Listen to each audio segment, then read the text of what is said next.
Hello everyone, welcome to a new Marvel Snap Zone coaching. We are going to close the January season with this one. I'm super excited about the February one because literally every single card looks cool.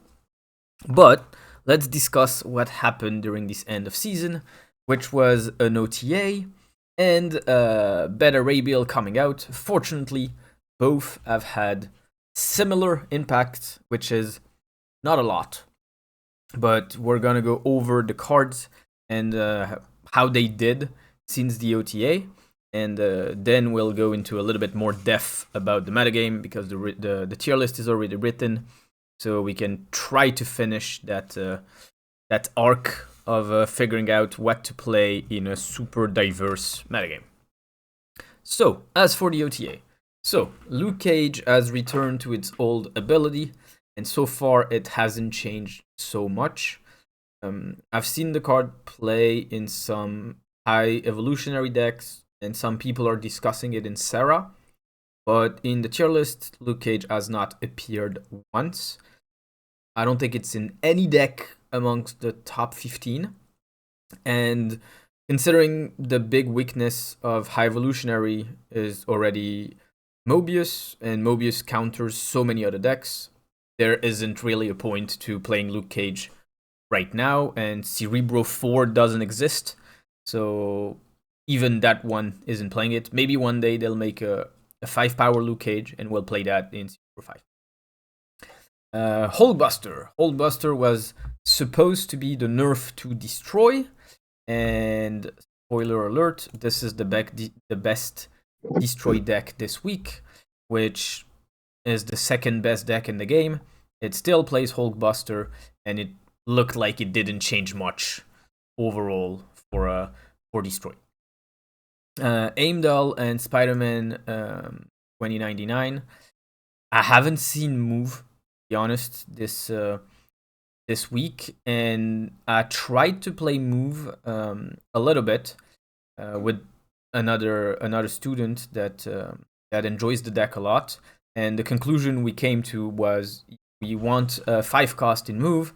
It's probably gonna be Dr. Octopus when it comes to trying to disrupt the opponent, because there's just a much better synergy with Dr. Octopus and Heimdall than it is with Spider-Man and Heimdall, because you can Dr. Octopus their right lane, and then you Heimdall and you just give them the right, which is what moves does anyway against most opponents. But at least you have some real disruption, and because you don't care about the right, you have killed, figuratively, but you have killed more of their cards than just one random with Spider-Man 299. And it also works better with a ton of different locations. So the buff to Heimdall is nice. I mean, 1 power is never bad, but Spider-Man is feeling pretty much like its old self. And now moving on to Ghost. Ghost has been seen in 2 decks. Well, it's basically the same deck, but played 2 different ways, which is Sarah Control. Some people are trying to make you believe Ghost is better than Mobius. I will let the numbers speak for themselves. It is absolutely not better than Mobius. Maybe it's better than another card in the deck, but that card is not Mobius. It probably is Gladiator if I had to pick one, but so far Ghost has made the deck worse. But there is a deck that's benefited from it, which is Sarah Control without Sarah and with the hammer synergy, because in that deck Ghost makes you play makes the hammers reveal after your opponent played their cards, which passively protects Beta Ray Bill and Thor from Shadow King and Shang-Chi. And you can see the difference in terms of win rate and cube rate. We're talking about 8% more and 0.18 in a difference of cube rate, which is absolutely massive. So this is a deck that actually could replace Sarah Control. At least it's doing pretty well for itself at this point, and this is one where Ghost is doing pretty well into. Also, it doesn't die to Mobius like this one, because the hammers will always cost 0. You lose the ability to go hammer plus double 4 cost, but you can still go hammer plus 4 and 2, or 3 plus 3 if you play Ghost. But But yeah, overall, this is, I would say, the big deck that benefited from both Beta Ray Bill coming out and the OTA. There are other decks about Beta Ray Bill as well. Like there's a bounce deck. There is a traditional Lockjaw, although it did quite worse than Thanos Lockjaw. But yeah, so this is one of the deck that we could focus on today. And otherwise, Yes, yes, if Ghost makes a comeback, right? yes, Doesn't Alioth just counter that whole strategy? that is exactly where I was going. Because if we go to tier list, but I wanted to give a little bit of suspense, this Sorry. is the best deck this week, and this is the third best this week. And this is the first time since it was nerfed to a 6-2 that Alias has been in tier 1. Honestly, I've been messing around with Galactus for maybe the first time ever. Yeah. The ability to get Celine to make Alioth a 5 cost has caught a lot of people off guard. It's a lot of fun. That is really fun. Mm-hmm. But yeah, and Galactus gets boosted with Ghost because when they have Ghost on the board, you know your Galactus revealed. Mm-hmm. Mm-hmm. So overall, Ghost for now is probably a bad idea in a lot of decks, especially if you remove Mobius. But there's this one that appears to do pretty well with Ghost, so that could be an avenue for testing. Then if we just look at the decks that have been performing, it's kind of very similar to what we've had in the past, which is a lot of diversity.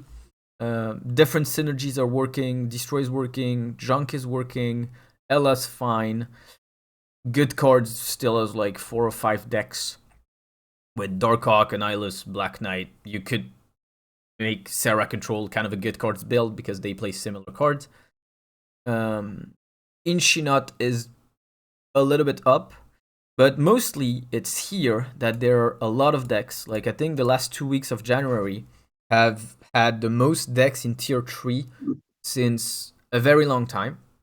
And while a lot of people could be like, well, why do we care if we have more bad decks? First, tier 3 doesn't necessarily mean it's a bad deck. I mean, there's probably like 50 archetypes in Marvel Snap, and being in tier 3 probably means you're in like the top 15 or top 20. And also, just the simple fact that a deck is included in the report means that it's winning.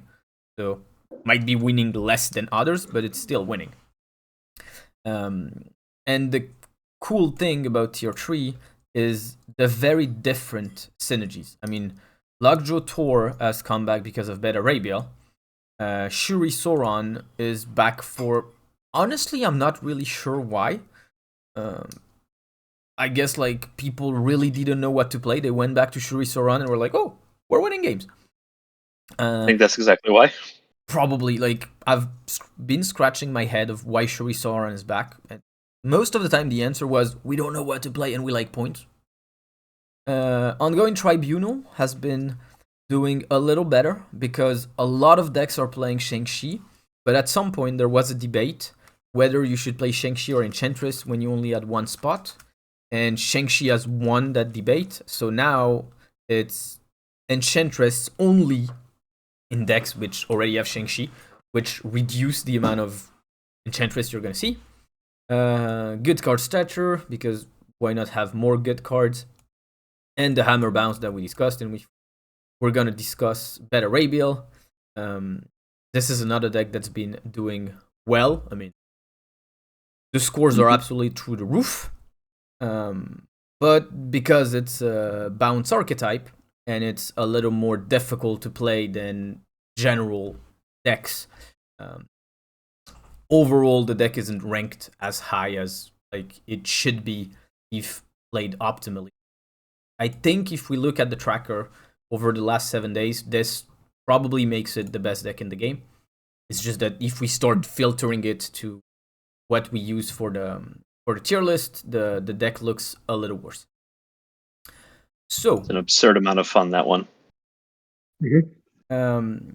So today we could look at the metagame from two different angles. So we could try the two decks that have been doing pretty well with the Beta Ray Bill, because definitely Beta Ray Bill has had a much bigger impact on the metagame than the OTA had.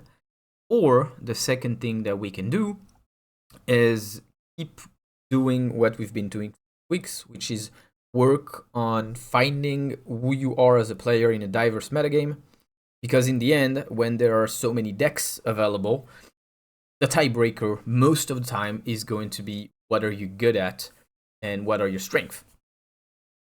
Right now, like Beta Ray Bill would fit for, well, actually the two people that we have here, which is a deck that is pretty flexible, plays with priority, doesn't put enough points to win just based on sheer amount of points, but needs to bring in some disruption, which is also the reason why this control deck and this bounce deck have been doing better than the Lockjaw deck, which I could pull well because that's the last deck.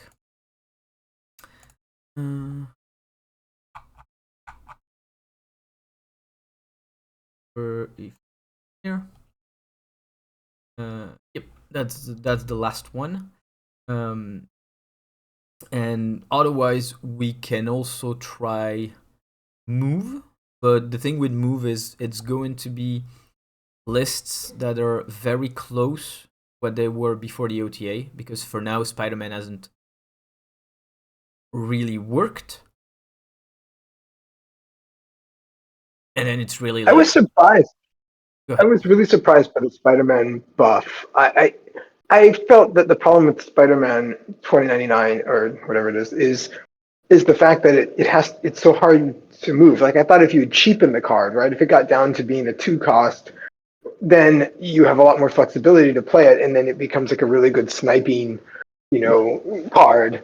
Or you remove the requirement that it only kills it the first time it moves to a lane. Yes, right? Exactly. One of those two things. Yeah. Then it becomes a great card. Yeah. I mean, it's right now. It's a lot of energy to pay for something that might end up destroying like a stone that already revealed and did its work. You know. Yeah, there are two problems with the card right now. Problem number one is most of the time it's coming too late, and so the opponent has enough time to adapt to it. And problem number two is when you play it on turn 5, basically you're telling your opponent that there's one location that is safe. Because if they play where Spider-Man 2099 is, it's not gonna move where it is. So it's actually really difficult to leverage the card, because the idea is you need to play Spider-Man on a location that you're already winning by so much that the opponent has no point playing there, and then play a 50-50 on which location they're going to pick between the other two. And ideally, there shouldn't be low-cost cards on these locations that wouldn't change anything if you don't destroy them. And also, you're telling your opponent, hey, I'm going to move on turn 6. The thing is, if we take a basic move deck, which I'll make the move deck that I've tested and that has been doing like the best, let's say. So this wasn't Doctor Strange, Ghost Rider, Angel, Raven. It wasn't Miles Morales.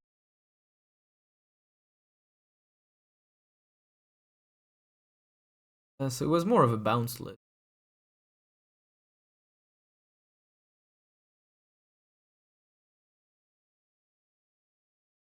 Spider-Man. Yeah, but I'm gonna leave the whole. Oh, I see. So this was the list that did the best, which is basically a list which is a bounce list. And Beast is very important because Beast helps bringing back Ghost Spider, and Iron Fist, which means you can move the card on turn 5. So this is one of the things that we found when trying it, is that if you can move it on turn 5, it's so much stronger. And Hercules isn't bad in that regard because you can move it to Hercules, it kills something, and then it goes back somewhere else. So you can also make it kind of unpredictable as to where it'll end up. But it is so much work. For the reward it is, which is a 5/9, it is so much work if you compare it to an arrow, for example. Like, plus, sorry, go ahead. Yeah. no, it was really that. It's like when you compare it to Arrow, when you compare it to Doctor Octopus, which are cards which are like, if you have the right situation, I'm good. Spider-Man is like, if you have the right situation and you play beasts and you manage to beast one of your one cost that allows me to move, it's better if you have Hercules, by the way. Then I can be good, but please don't move me to a location where there are one costs. And it's just too much. And even then, it forces you to be really inflexible. Like you said, you have to play, 2099 on a specific location. You have to then play Hercules in a different location to move that. And meanwhile, the opponent is doing whatever they want with their side of the board, and you can't pivot really. You just have to play in certain lanes predestined. Yes, this is why the bounce shell felt like the most flexible in that regard. But yeah, generally it's just a chore to play this card, to be honest, as a 5 cost. 9 is good. Like, in the end, maybe the best use of this card is just play it, count on the fact your opponent thinks you're gonna move it, don't move it. Yeah. This is actually a good bluff. You play it somewhere and they're like, oh, so I can play there, and just leave it there and you're like, oh, I won on points. Yeah. So then it's vision with 1 extra point on it. Because one of the best uses of vision is not to move vision. Yes. And then we are back to Dr. Octopus. Because if you want your opponent to play somewhere, just Dr. Octopus the lane. So, yeah, at this point, unfortunately, Spider-Man isn't really good, and the move deck would look like this. Yep. If we're talking about disruption. So, yeah, these would be the 4 decks that we can work with tonight. There's only one that is reportedly doing well in the metagame. I'm convinced Hammer Bounce is one of the best decks in the game. That's just me. I won't reveal the reasons. You know it or you don't. Yeah, that's right. Yeah, that's right. There was a clue just given. Yes. Yes. But yeah, like this is, I feel, the parts of the metagame which we can have an impact on right now. Because if we look at the rest of the tier list compared to the past, and I'm going to be a little harsh for 5 seconds and a half, Destroy is really good, but unless you've started to play very recently, if you don't know how to play Destroy by now, I don't think it's a Destroy problem. Hela is a little bit more technical, but if we're going to learn how to play Lockjaw, well, we have a Lockjaw deck already. The rest is really like Hela kind of things, and the deck has barely moved all months long. Like, sometimes we cut Dracula and play Blob instead. About it. Good Cards Black Knight is the same deck since December. Thanos Lockjaw is the same deck since being nerfed. The only difference is Iron Lad or Shang-Chi or Mobius. Inshinot is the same deck since, wow, that's a while ago. I was gonna say 6 months, but I might be short on that. That might be 8. I feel like the only difference is Kyra. And actually, if we look at Conquest, Armor replaces Kyra because it's better against Destroy. So actually, we might be back to 8 months old. And in Tier 3, Lockdown hasn't evolved in a while. Good Card Stature just went back to what it was week 1, when I think it was August season, when X23, Silver Samurai, and Daken came out. Ongoing Tribunal is the same deck. Shuri Sauron, get me started on Shuri Sauron, please. And we have Lockjaw Tor in the rotation. So the thing in this metagame is that it feels like every week there are new decks to play, but this is my map because I love that tool. this is basically what happens every week. So, metagame with lots of decks. Then, new card releases. What can happen when a new card releases is card has no impact, or card pushes new deck. If the card has no impact, that's just fun. Sorry, but sometimes it helps. And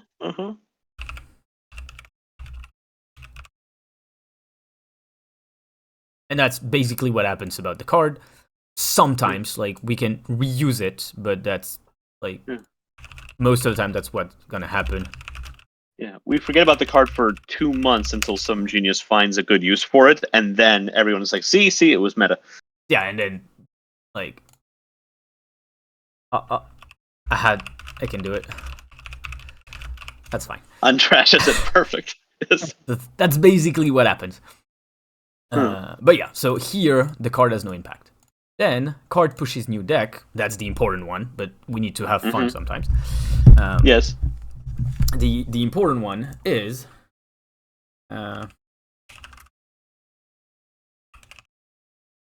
or, and actually, the thing here that's really important. Is it Twitter trashes it either way? No, but yes, but no.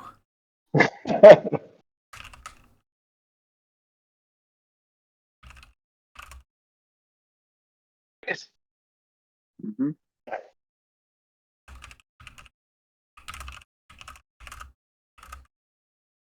And that's the really important question that most of the time we never ask. People stop here. I'll put it in red. Can we add another one? So is it because the meta is bad for it, or does it take like a lot of piloting skill? Like I feel like Werewolf in the very, very early days was, everybody was reporting it was way too hard, reckless, difficult to pilot. That's where we're going. There's the yes and there's the no. There you go. Perfect.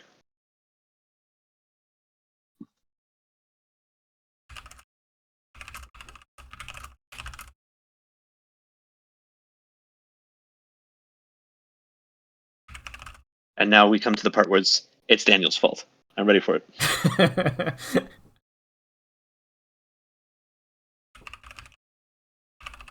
You specifically.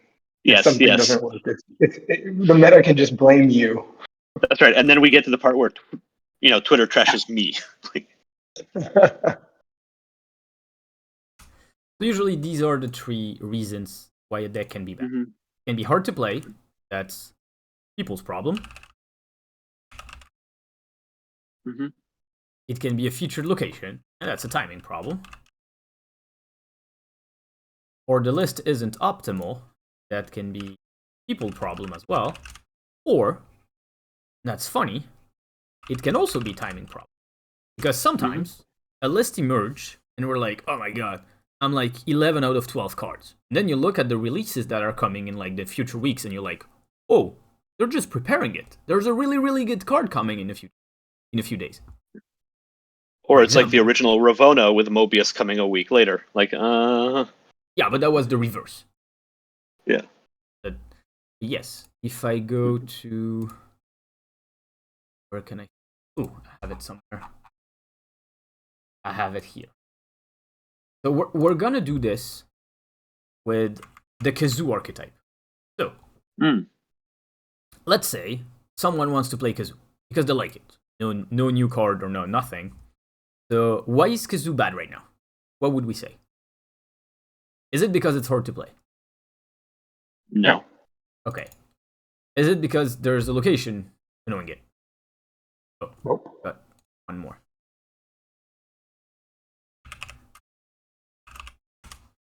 That can happen. That's right.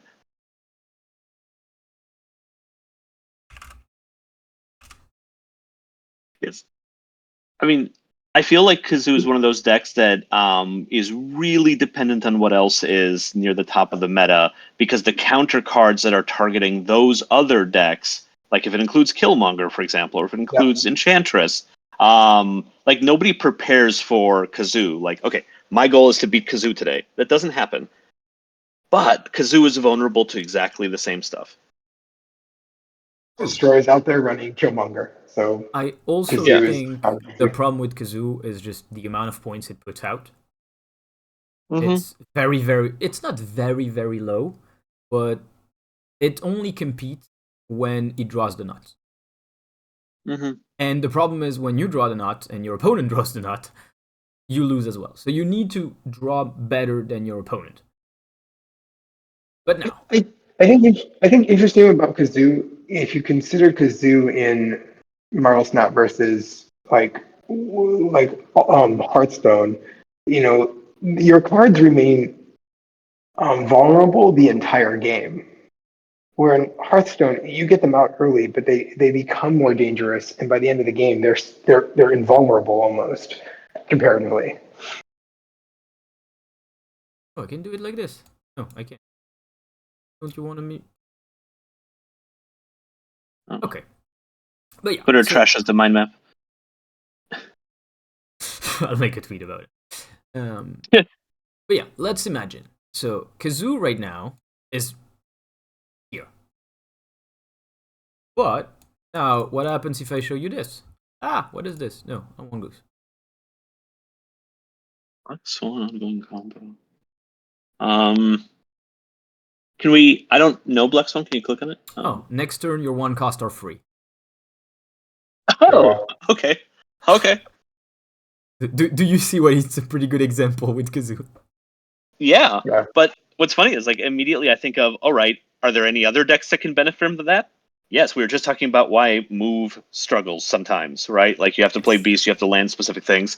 So that card benefits a lot of decks. So you're back to the draw issue. Yes. And we're also back Why? to the like Black Swan is gonna be really good. We're gonna go like Yeah. this, and we'll fill that in. But Yeah. we can finish that in more.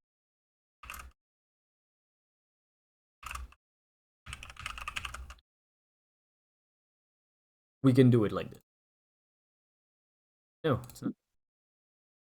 Oh, I feel like this is such a good example of the Kazoo problem because like all the decks that want to take advantage of cheap one costs like are going to invite Killmonger to just sit luxuriously in the meta and bad for Kazoo. Well, they also have now you can get was it care out, and then you Mm-hmm. can Kazoo everything simultaneously. So now everything is super vulnerable to either Enchantress or Rogue. Mm-hmm.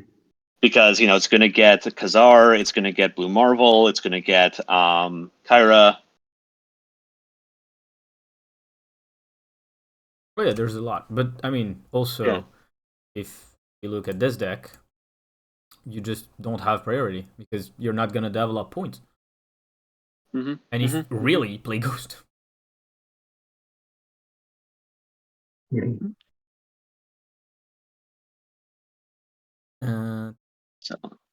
So I don't know if this is a tangent. If it is, like, please finish where we are. But can Yeah. we add another node to the bottom side? Yeah. Yeah, I was just getting there because we branched out on the Kazoo. Yeah, so we're here. Let's go back to the Kazoo. Why are you bad? Yeah. Deck is just bad. And we wait for a new card. Yeah. But now I go to this and I'm like, oh my god. Kazoo is getting probably the best card he could have hoped with. Because Kazoo literally tells me fill your deck with one cost, and Black Swan is like, oh, you fill your deck with one cost. So, for example, I mean, there's a stupid curve, which is Moon Girl on turn 4, turn 5 Black Swan Mobius. So your cards cost a lot. I'm gonna drop Martyr and Titania for 0, and I'm gonna drop 2 of them. So 0 power, 20 power. 0 cost, 20 power. I'll take it. So when you look at the card, And you can obviously you're like, oh, stuff happens. What did you want to say, Bishop? I was gonna say, and you still have room to Spectrum or Blue Marvel, and yeah. Yeah, literally, you can drop like your last turn could be Ant-Man, Martyr, Titania, Spectrum. That's turn 6 potentially. Oh. That's very, very rarely gonna happen because there's a card that says chill, but yeah. And there's the other card that releases that tells Black Swan, hey, you're not gonna be played. But we'll get there. Oh, and then we also have Sandman. And we also have Sandman and stuff like that. But it's pretty funny that the Black Swan is a 2. Actually, no, it's a 3/5 now. My bad, it's a 3/5. They changed it in the video. I don't know why it's still deck builder. But it's still kind of funny when they released it as a 2/3. My immediate reaction was, oh, cool. So turn 5, I can play Black Swan and her immediate counter together. Okay. So, like, the mirror match just goes like to, if you only have 1, you want Mobius. And if you have 2, you snap. It was okay. But yeah, so let's go back to this. So, let's say Kazoo is a new deck for now. So, why is it bad? Well, is it... yeah, it struggles. Is it because the meta is bad for it? Not really. I mean, it's not ideal, but the meta isn't specifically trying to target Kazoo right now. Destroy's playing Killmonger. That's about it. There's Sarah, but otherwise, I mean, Ella leaves you completely free. Junk, you're actually pretty good against it, because if you expect an Eyeless, just fill the location with your 1 costs, etc, etc. And why is it bad? We go to the deck is just bad, give it up, and so you wait for a new card. The problem is here. The problem is, a lot of time, this one and this one, people get them confused. Can I do it the other way as well? Can do it? No. Yes? Yes. So a lot of people think, if the list isn't optimal, the deck is just bad. And that's exactly what happens when you do this. You test this deck, and you're like, oh my god, my turn 5 sucks. Spider-Man 299 never works, etc, etc. But what a lot of people are gonna do is they're gonna do this. While in reality, what we want to do is just remove 1 card. And now, because of my stupid example, I have to remake the deck from scratch.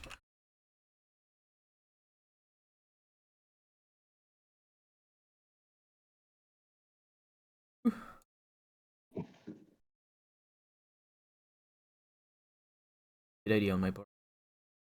Not to be dramatic. No. I think I've got a screenshot of it, so I can... That's fine. I know it by. Oh, fair. Oh. Dr. Octopus as Hain. What? Hey, I'm not gonna complain. It gave me the card.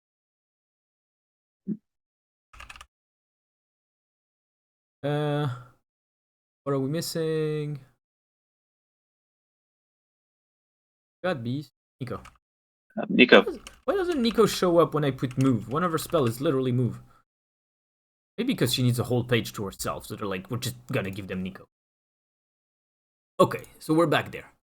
So, this is a very important part of a diverse metagame, which is identifying the, and especially this phase, and here, this one, are the most important phases that we really don't want to mess up.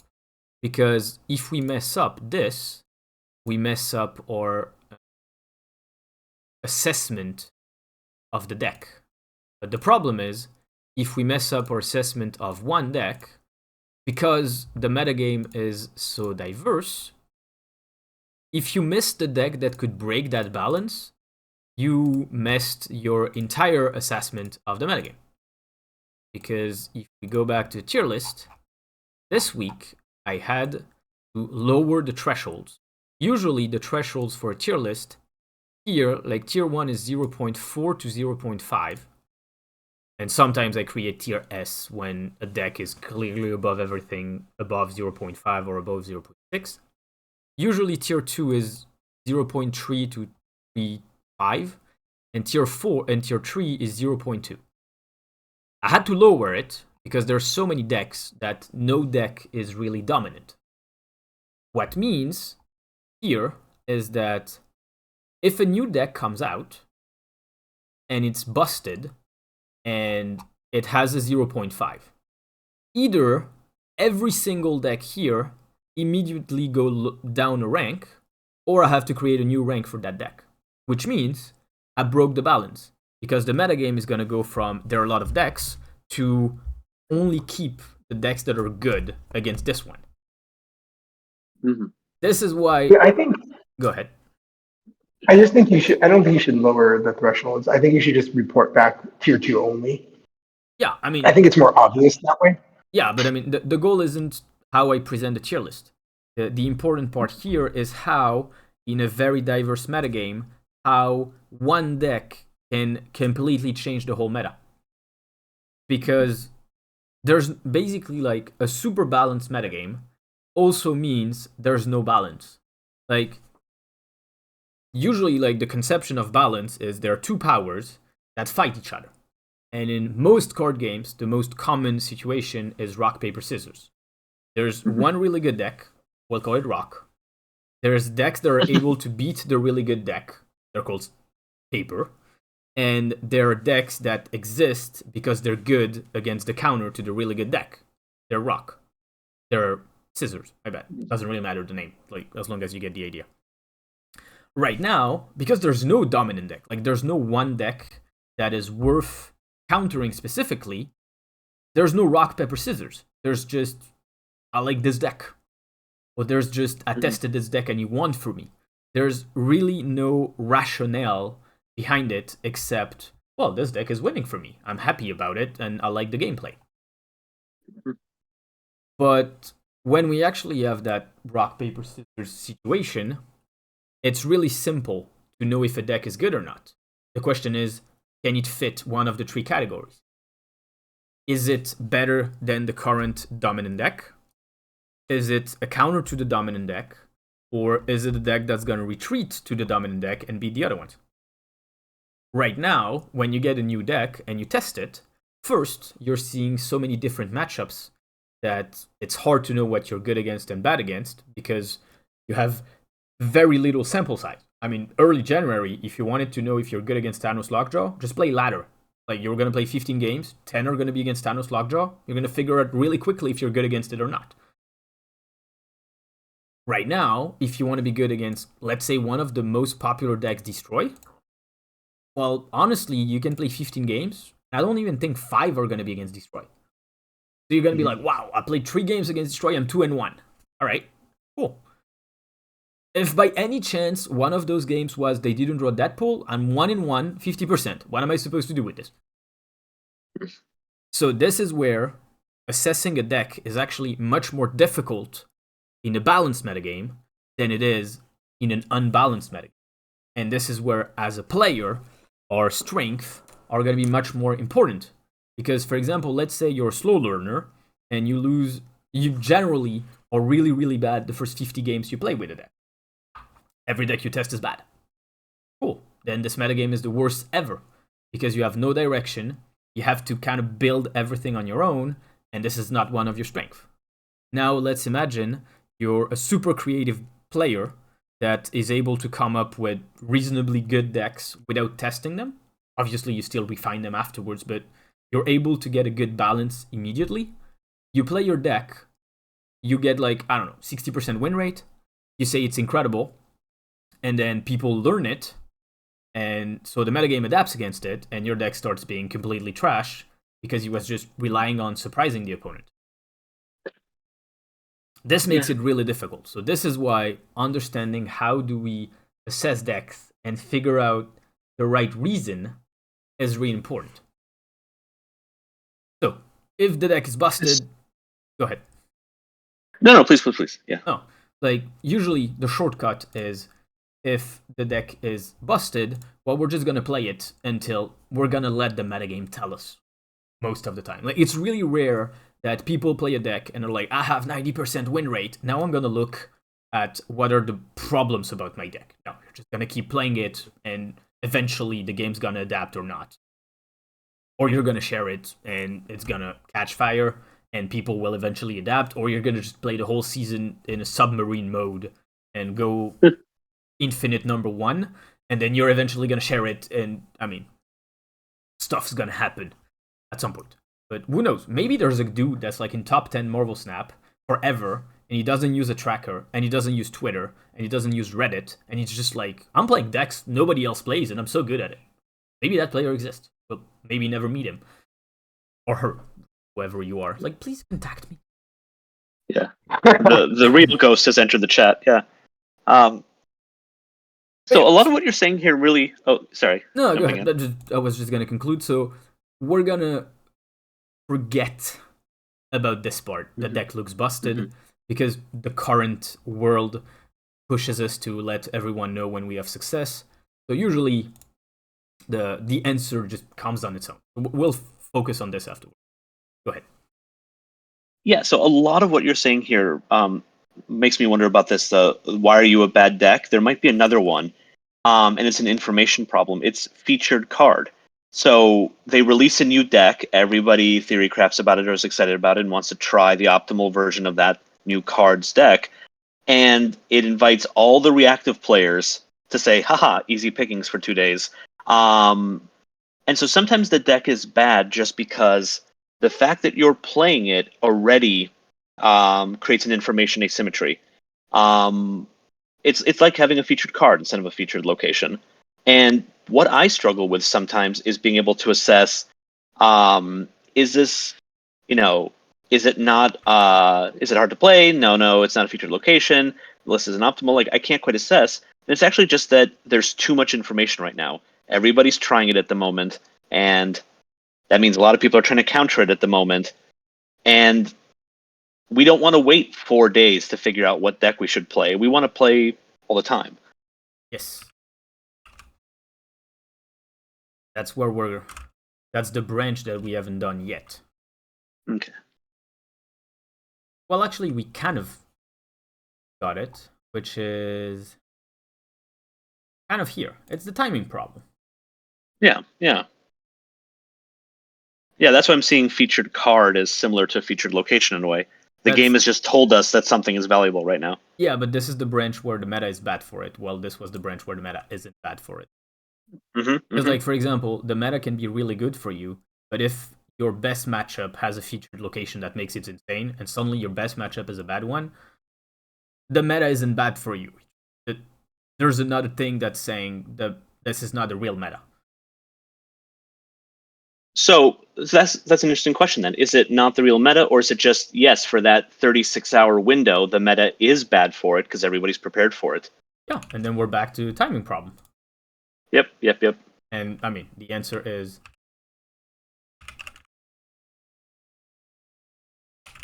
literally. Like, the timing problem is cool because that's the easiest one to solve. It's literally do something else. Come back. The game's not going to disappear. Just do something else. Come back, and you'll see. And I think the mistake here is when people see test again in a few days and they think deck is just bad, give it up. This is exactly what I said, where I said a lot of people tend to just stop here. Yep.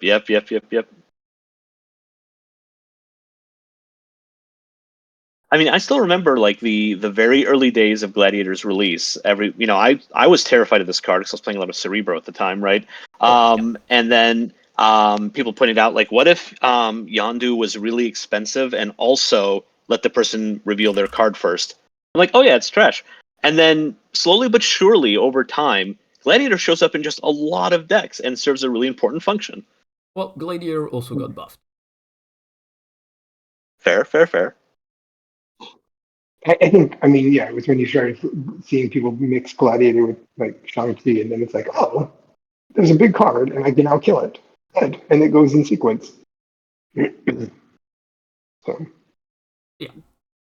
All right, so what I want to focus on is the people problem. So the timing problem, if it's due to a featured location, literally test again in a few days. If the list isn't optimal, People problem is we built it the wrong way. Timing problem is might be missing.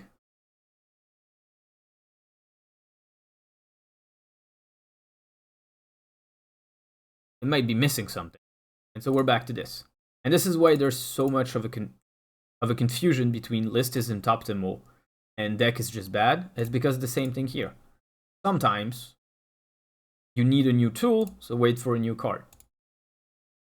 And I don't know if you guys remember, I'm pretty sure Silvermint will remember, but when we started these coachings, we had a discussion about what is one game to you? Is it super important to win it, or is it just 1 point in your season, and losing it, if it gives you enough information to win more during the season, it's actually worth it? That's the exact same idea here. Are we trying to make the best list for now, or are we just trying to make the best list? Because sometimes building a deck doesn't have to be with the intended goal of winning. We can build a deck just to practice our deck building skills. We can build a deck to prepare for a new card. We can build a deck because a friend told us he likes Quake and we really have to build with Quake today. There's a ton of reasons to make a bad list. And sometimes we make bad lists that we're not even going to play with. Like, for example, every month I publish an article about new cards and I deck build with them. And I mean, I'm working on cards that I don't even intend to get. For example, I think Call Obsidian is completely boring as a card. We're just going to play it in Thanos Control or in Thanos Lockjaw. Cool. Okay, who needs to be told that? So to me, it's extremely boring. So yeah, I probably gonna write an entire article on the card. I'm also probably never gonna pick it up and never gonna touch it. So yeah, so first, the wise list not optimal. This is one of the biggest ones that we need to work on. The second one is the hard to play. So let's go to the end of list isn't optimal. And this is where I'm gonna make a few enemies. Ooh. Get ready, Twitter. Yep. Oh. Have to. You know what? Fair. That is the dark horse of content creators. Well, Yes. I mean, it's there's a different incentive structure. They need people to come to fresh content every day to keep checking in on them. It means they are going to push decks that maybe aren't as good just because it's a fresh idea. It's just a different incentive structure.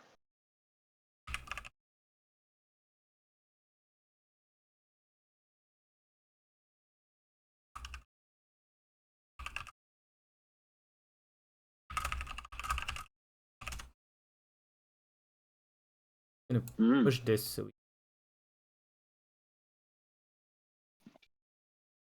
might be too big at this point. Let me know if you can again.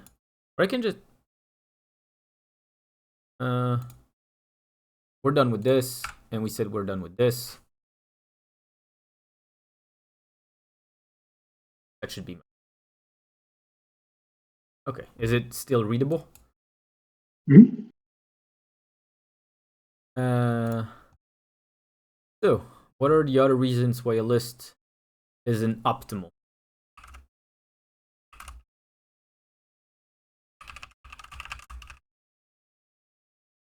I'll actually write this. So these are the 3 reasons most of the time.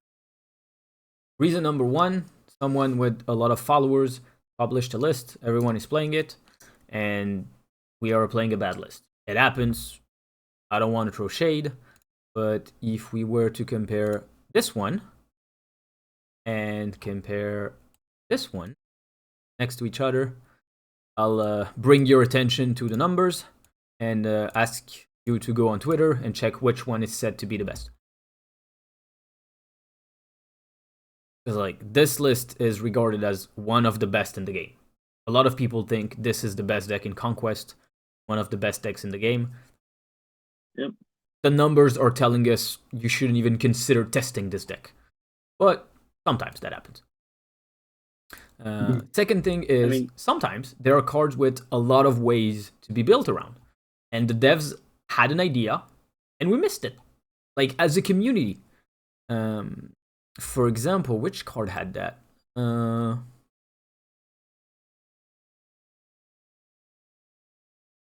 And I remember there was a conversation. They, in their internal testing, never saw a certain synergy, or they expected it to be played a certain way, but we all went somewhere else with it. I'm just trying to remember what that was. They were just talking about that. I could talk about this deck, which is a Grandmaster deck. Well, it has terrible numbers. I'm having a lot of fun with it. I'm actually winning with it. But if we trust the data, it has terrible numbers. So as I use Serra Control as an example, I'll bow down to the results people are having with it. But for example, when we saw Grandmaster, I saw very, very little people say it would go well in Destroy. We all saw it in a negative deck. Well, the unrevealed synergy is across the whole game. I think I don't remember exactly how many, but pretty sure we can count. Unreveal. There's 173 cards in the game with Unreveal. That's more than half. And we were all like, yeah, let's play it in negative. Okay, what about the 15 more decks that we could play it into? So sometimes we just miss it. And the last thing, and I think this one is the big one. I'll color it in orange, because I don't know, I like orange. Is the fact that most of the time, when you build a deck, you're going to build a proactive deck. Because that's the way it's normal to build it, in a way. When you, like, unless you're in a metagame with an extremely strong deck and you're like, alright, if I can't beat that deck, my deck is just worthless, then you're just gonna tech against that deck, and you'll actually never know if the new card is good or not, or if just the disruptive card are carrying it, which is kind of a question that we could have asked here. Is Ghost bringing Serra Control down, or is Serra Control just bad with Ghost? Like, which one is the problem here? We can compare with the past, but... So yeah, here, when a new card releases, I'll go back to this one, I actually included Mobius, because Mobius counters Black Swan. So, like, kind of a tell, hey, if you expect Black Swan to be played, just play the card that annoys it. And fortunately enough, it's also an ongoing card, so I can just say, it works with Spectrum, it's a proactive thing. But yeah, when we start building a deck, especially with the new card, what we're gonna try to do is not to make a deck that's strong in the metagame. We're gonna try to abuse the new card and make it as powerful as possible. The problem is, you don't play it against a target dummy. Like, you're playing it in an environment. You're playing it in a whole metagame with a ton of new decks. I think this deck has a lot of potential. But let's be real. If the whole metagame is everyone is playing Mobius, I don't think this deck's gonna go very far. If the whole metagame is Electro Ramp with Sandman, I don't think this deck is gonna go very far. So, a lot of the time, this one is the bigger problem into knowing, is the deck good or not? And this is when the real refining process happens. Because now, add some... No, I just want to add words. And make it super big. But yeah, I got my idea. Can I just close this thing? Yeah. So yeah, we have the deck, like, we made it here. And actually, we're gonna start refining it now. Because this whole thing, like, this whole travel that we made, was to get to a deck that works alone. Then we started to confront the metagame, and the metagame has told us, if your deck can't do this, it doesn't work. So suddenly, I go back to my Black Swan ongoing combo, I look at my deck and I'm like, oh my god, I'm actually losing to Mobius. So instead of trying to win the mirror match, which I'm not going to see too much of because the deck is so easy to counter, suddenly I need to do this. And who knows, this change could make the deck go from, oh my god, this is completely unplayable, everyone has Mobius, to, aha, I stole your Mobius, I win. This is just one change. But this change makes the deck that was unplayable to a deck that suddenly crushes it because we remove the one problem.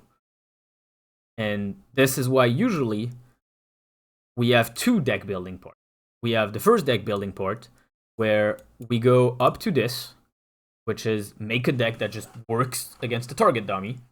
And then we have to start over with, all right, what's the metagame? What is it telling me? What do I need to beat?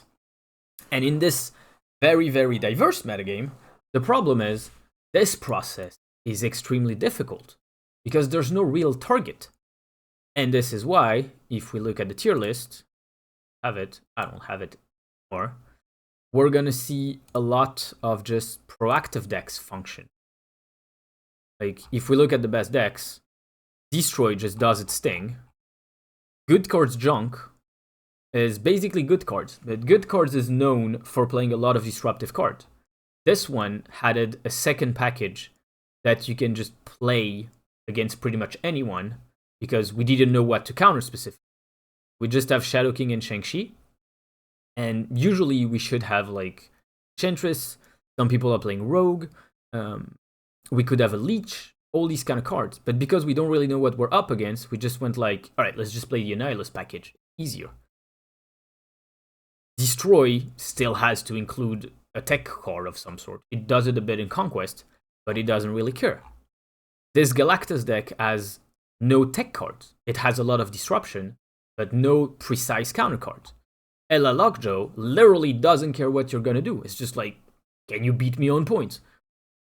Good Cards Black Knight has one disruptive card, and if you remove Zabu from the game, I can tell you Shang-Chi's gone as well. Thanos Lockjaw has Mobius, because it's a general disruption, and the second most played card in the deck is Leech, because it's also general disruption. Hammer Control is kind of the opposite. It doesn't know what it has to counter, so it just tries to counter everything. But that's the good thing about Marvel Snap, is the fact that if you're against someone, you have the disruptive card, you can just snap. If you don't, you just lose one cube. So that's kind of one of the features of the game.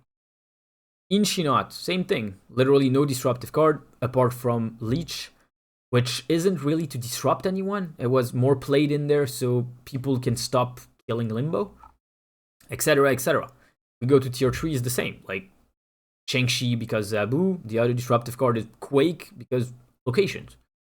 Hammerbound says Spider-Ham, which is general. Iceman, which is general.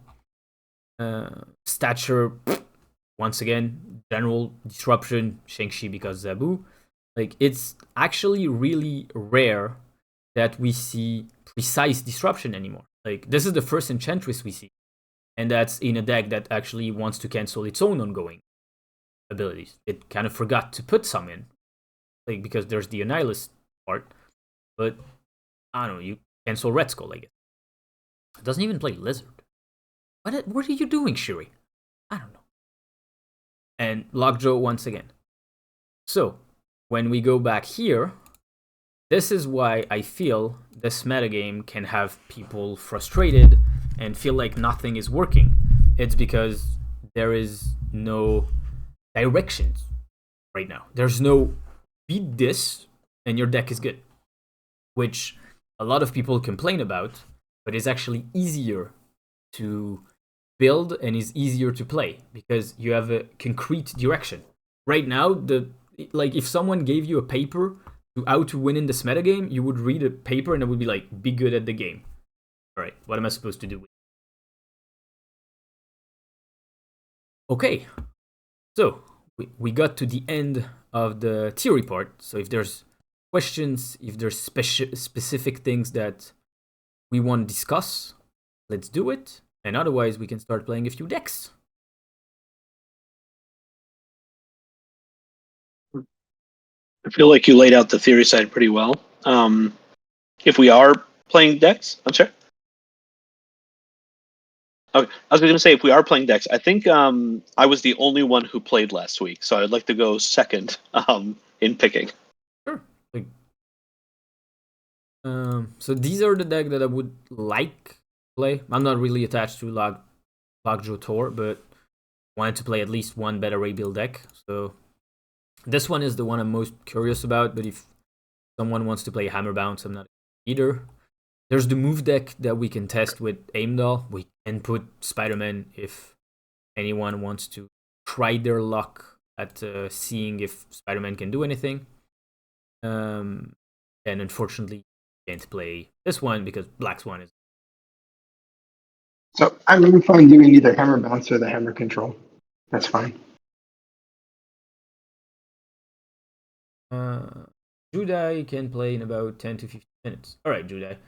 But do you have a microphone so we can actually talk and hear you think? Or we're just gonna watch you play and I'm the football commentator? And which one do you want to play? You want to play?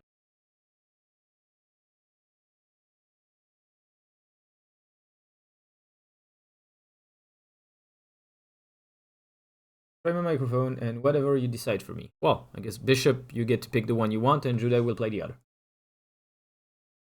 And if there's time, sorry, go ahead. I was going to say I've been playing the hammer bounce, so I can try the hammer control. It's a little different. I mean, okay. You have hammer controls for Bishop. Do you need me to send you the code or something? if you don't mind, yeah. Do you want code, or are you okay with the page and you can grab it from there? Either one is fine. Probably the code. Well, yeah, I'll just build it. It's pretty easy, I think. Okay. Element.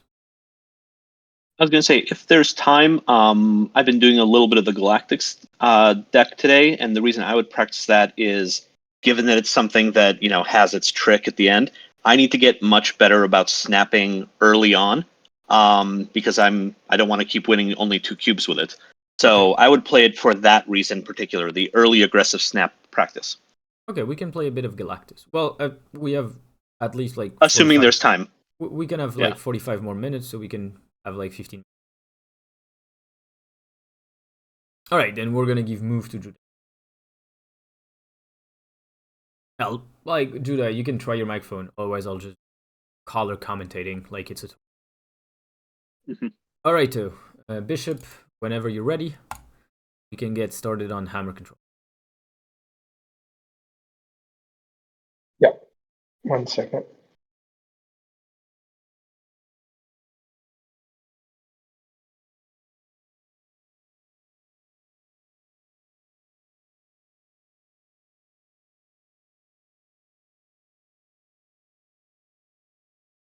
I'm working on it. Hey, it's okay. We know you're not playing the move deck.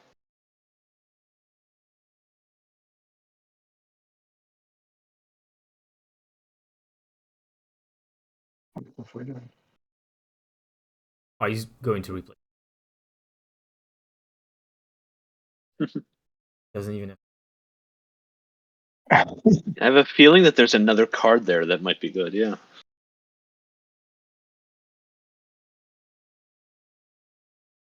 Yeah, I thought about it. I didn't, but I definitely identified it. Well, the thing is, Quake is so much better with priority. It's actually not that good of it. Yeah, no, I agree with you.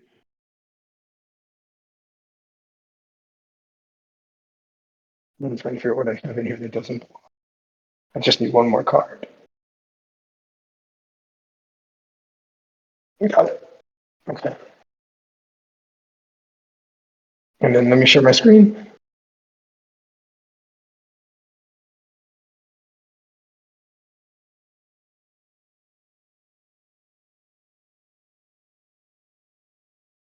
Usually, when you share your screen, you're the one bugging Bishop.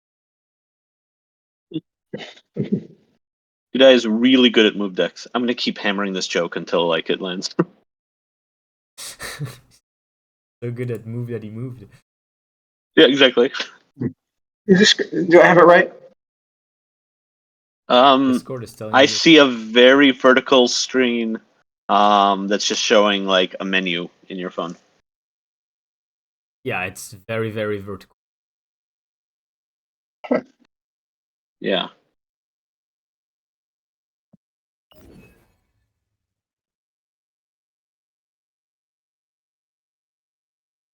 Oh, that's weird. Let me. Yeah. Although I'm watching it now, I would snap. Still have the same let image. me- Yeah, let me see. just snap. I mean, the game isn't called Marvel Don't Snap.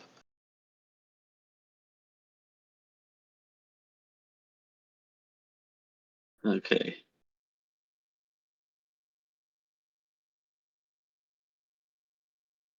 Well, I think we're on a good track here. I see a full size. Yep, you're minimizing. You're going other tabs. I just need to restart. I want to snap. I think. Tab. Yep. See. Yep. Okay, so far so good.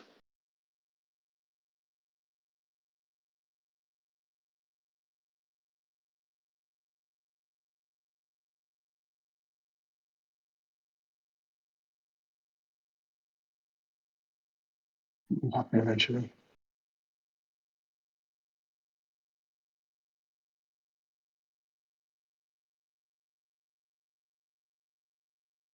The anticipation. Oh, yep, we're looking good. Okay. I'll just make sure I Oh have wait. the. Oh wait, Is there's this a the right featured list? location. Or we can go in Conquest. I have the list correct. It looks no. There's no Sarah. That's the whole point of it. Oh, so no Sarah. You want enchant. Oh, okay. There we go. Like the whole idea behind this deck is to play around the current surge of Mobiuses, counter Sarah, and actually find a way to be explosive.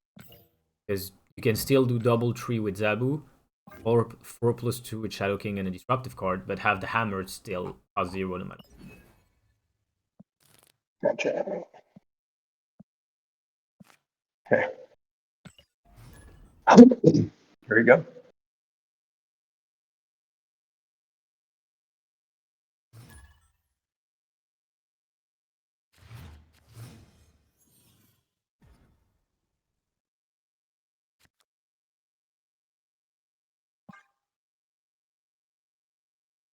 I missed Quake right now.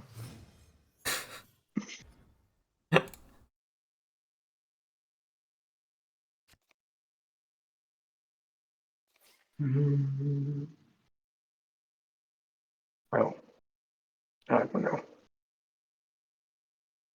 Wanna play that left just to block something going Alarms? into Space Throne? Yeah, but I can see if I play something, if I don't play into it, then I can move into it to double it. Ah, That's what my, right? That's my, and I can also block asteroid if I need to. fair. Guess we do nothing.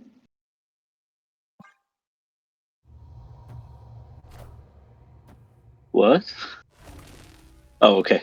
Sorry, my brain took a second. You're just having fun. Yeah. I'm gonna maybe beta going bill left. Oh no, I guess it doesn't matter. It's gonna end up Yeah, hitting there's once. Asteroid. Yeah, never mind. Oh, that's nice. That's That's not not. nice. That's less nice.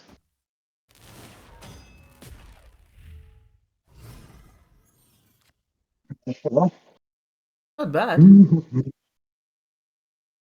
it's gonna get leached. So, Well, not if you play it this turn. I'm not saying you should.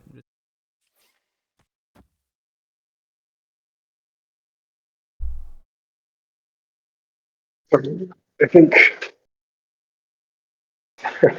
So I think Miss Marvel center, and then we just play for points next. Yeah, I mean, their middle is not that strong. There's only 8 points, and their last card is likely to get random. And the left is going to be really strong with Miss Marvel and Jeff able to. Oh, Yeah, their middle is super weak. okay. Very good. Okay. So I think there's a no Do we need that no, much? that's Wait. Do we need that I mean much? Actually, it's not so bad. Uh, yeah, because we still win, right? We still win center, and you still win center. You lose to Blue Marvel, but the good thing is you get 16 points on the left, which would beat Blob. so The question is, do you really think they're gonna play Blob blank left and just have 2 on the right? you go the other way too, and then we get the ability from DC. It's or you actually more could points because that's going to be if 11. if you want you could play maybe Enchantress and I don't know Shadow King on the right. Keep Jeff where it is, or maybe move Jeff left to cover your bases. But Yeah, you're running that's low on true. time. I don't want to. That's better. Yeah, that's better.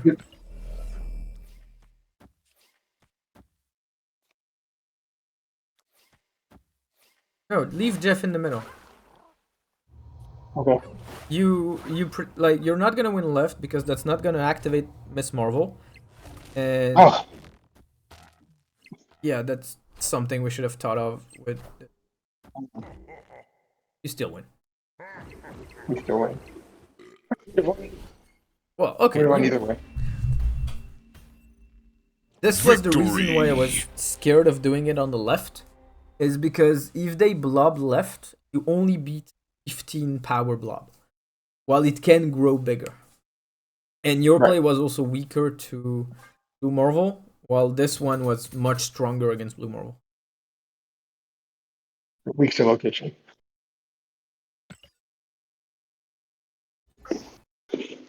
But yeah, in the rush of changing the play, we didn't consider the Enchantress Location. moving. Yep. Yeah. I missed Okay. that, and whoops. Glad it worked out. Oops. Yeah. Thanks. Yeah. But it was better to play 2 cards with no ability rather than 1. Mm-hmm. So I'm glad we caught that. Okay. I do nothing.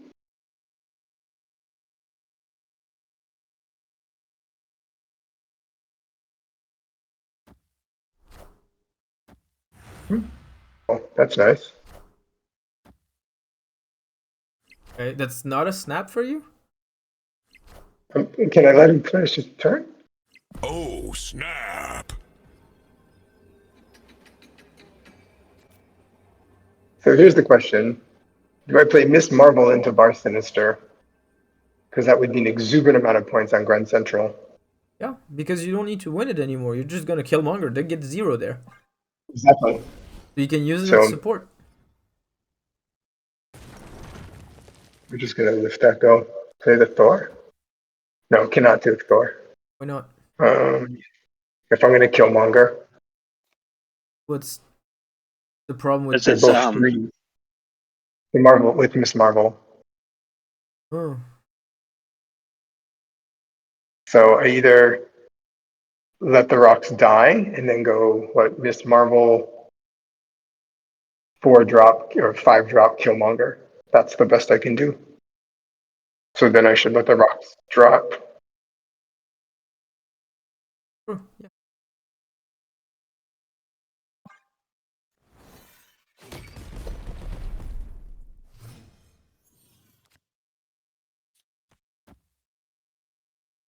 Just Miss Marvel here.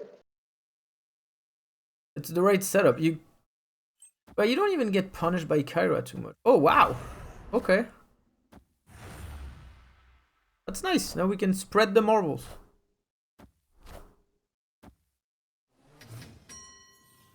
Opponent snapped. okay. So he's going to move the Ant-Man. Matter. Yeah, let him. We've got our turn 6.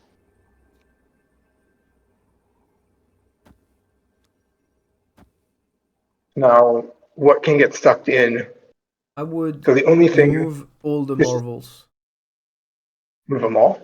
Yes, because there's a very, very big chance they play like a Enchant. Khazar or a blue marvel or something on the left, and you just enchantress it. Gotcha. So I wouldn't play Jane Foster here. I would probably play Zeb Ghost.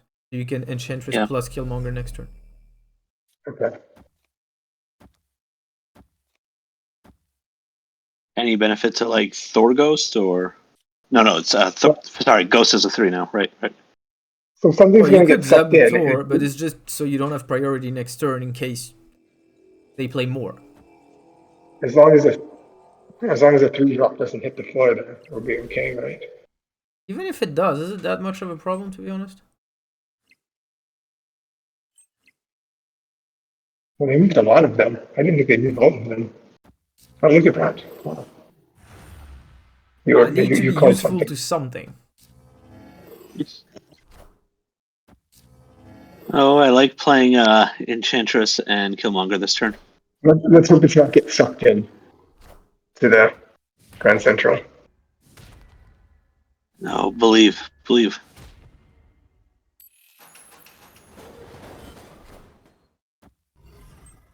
Face the might of Asgard. Cool, perfect. Mjolnir! Well, fine. Okay. You won't need it. You won't need it. Yeah, you It's going to definitely. be Enchantress. Wait. Killmonger. Wait, What? no, Killmonger. Whoa. Why Shang-Chi? No. I just grabbed it. We'll grab the other Is one. it worth throwing in one Mjolnir just for fun, or we feel like we're fine?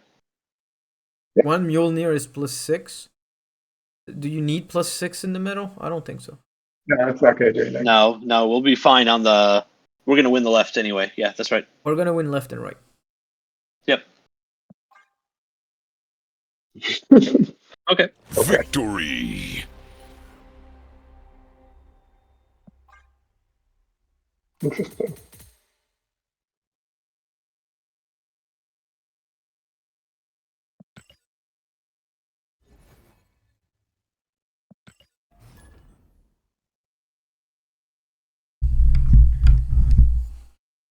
Definitely noticing in my suggestions a tendency to like, ooh, you could also do this. And like, no, we don't need to. It's fine. Mhm. Like, it's enough to just win. Yep. Our goal is to win. Yep. I'm noticing it.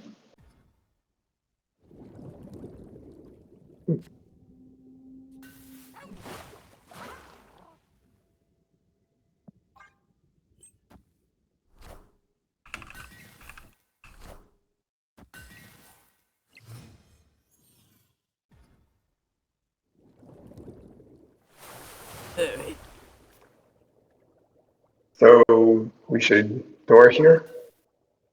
Why middle? Middle or left is fine, right? I would I don't rather. want to bid. I would put it right. Like to try to start blocking a Galactus play. Don't I want Beta Ray Bill to go right? Because if I put Beta Ray Bill in either of those categories, he dies to Shang-Chi early. That's true. The question rather is, do you want to split them or play them together? I was Because if planning you to want split to, them, that's but the idea. Like, if you want to play them together, you have to play Thor right because this is where you have to play Beta Ray Bill. okay. So the question is, do you want to play for points? Because this deck, a lot of the time, gonna win one lane on points with Thor and Beta Ray Bill, so you can focus on disrupting another one and winning this way. Okay. Plus, I wouldn't expect you to get the Atlantis advantage because they'll just goblin you, and then you suddenly have 2 cards. Yeah, but his point wasn't really about getting the bonus. It was more about getting a 9 power Yeah. board, which can. Yeah, that's right. Oh, okay. All the Oh, synergies. okay. Oh well. I think she is not a problem anymore. Face the might of Asgard. And Mjolnir! that makes it a really, really good Jane Foster mid. Yeah.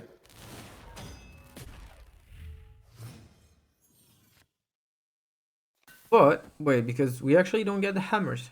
Well, we get one. You get one hammer. Is it good enough? Because that also means we're not drawing next turn. Do that or what? Empty the hand. Ghost plus Ghost plus Scarlet Witch. I would Ghost plus. If I had to. Well, then I have the same problem. If I Ghost plus Sentinel, I have the same problem. No, you draw your card. But only one. How many Right. cards do you need to draw next turn? But then do I rather have the hammer then and just use That's the Foster? question. Would you rather draw a card or get the hammer? If you're better off with the hammer, play Jane Foster Middle. Yeah. Maybe it's just I think Jane we Foster try Middle. that.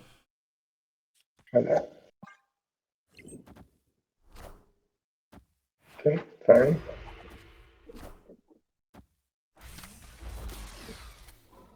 Dark Oak.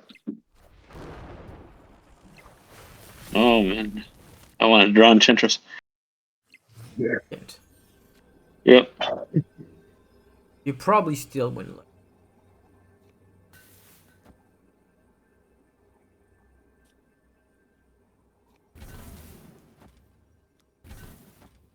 That sounds like a terrible idea. Can we please try to win the game?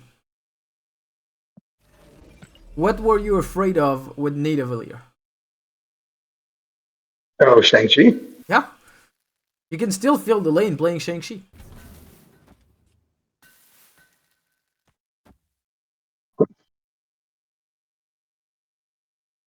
Like on the right, you're going to be at 16. You have 5 cards in hand. So Ronan would be a 15. You're good. Okay. If they play Ronan middle, you don't care, you're not playing there. If they play Ronan left, you Shang-Chi it. Gotcha. Okay. Or Dark Oak. Pretty good to me.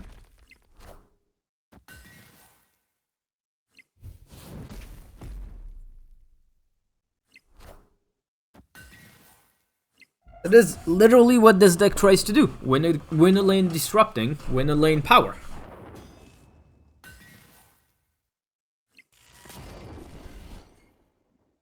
That's a good way of seeing it. Mm-hmm. I would have split the cards up, but it makes sense to not do that. To be honest, they have been very, very nice with their Durcock. Because if they counted, they would have seen their Durcock is at 18, so you would have won the right. And we couldn't have done anything against it.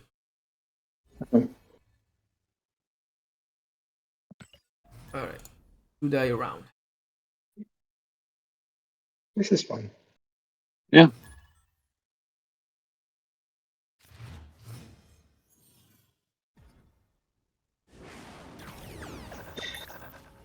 Oh. Oh. Now do we snap it? Or do you want to snap a location that says your hand is now worse? Get them to bluff and retreat. Exactly, bluff and retreat. I'm not against it. I don't think it's a good idea, but I'm not against it. Yeah. Okay, so I think it's going to be Jeff Center.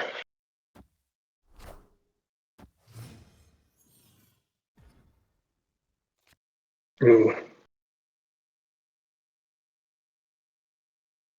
So, Jeff Center or Thor Center? They offer a Thor neither. Okay, Thor right? Thor left into Peak? I would Thor left into Beta Ray Bill, either middle or right. Because left, likely you're gonna have to Shang-Chi the Lockjaw. By the way, you saw Lockjaw. Did you check if it's a Thanos or another Lockjaw? 16, Thanos. So you're probably gonna Shang-Chi left anyway. But you still need points. Like, Shang-Chi alone isn't enough to be Lockjaw lane. Face the might of You need a little help. Mjolnir! But the problem I had with playing Thor Metal is that you're not gonna be able to play Jane Foster on turn 5, which means you're gonna draw your hammers.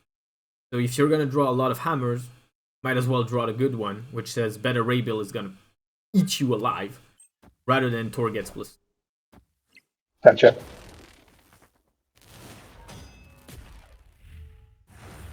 So it's interesting. They were on. This is turn 4, right?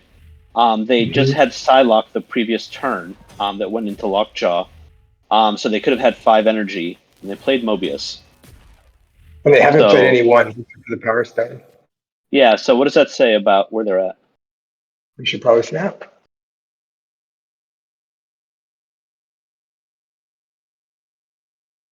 Let's see, what's our plan first? Then we can think. We can suppress the Lockjaw. Ow. With the Shadow King. Shadow King. I mean, you can drop it by 1 point, is what I meant. Yeah, but do you really want to do it now? No, I'm just looking at my options for 5. I think your option is draw Enchantress. Like, your option is play 5 points.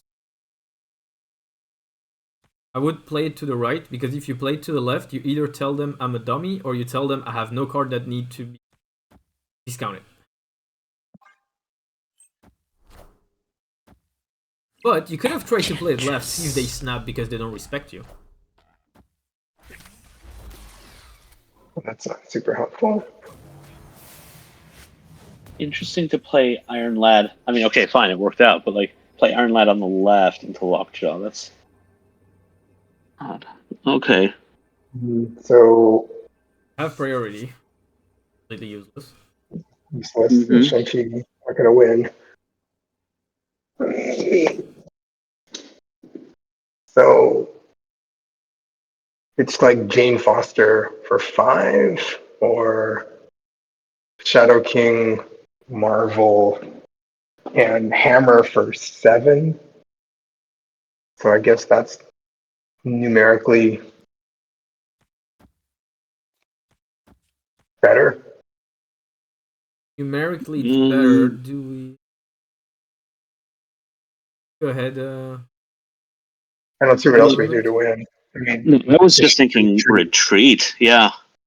But I don't know. Yeah, now yes. Yeah, now it's retreat. Yeah. Thank you for helping us with the decision. Maybe they're watching. Yes. That's right.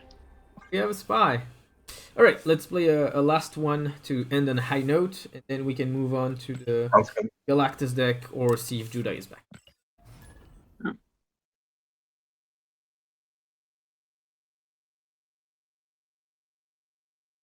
I mean, since I'm just practicing snapping, I can be happy with, like, say, 10 minutes.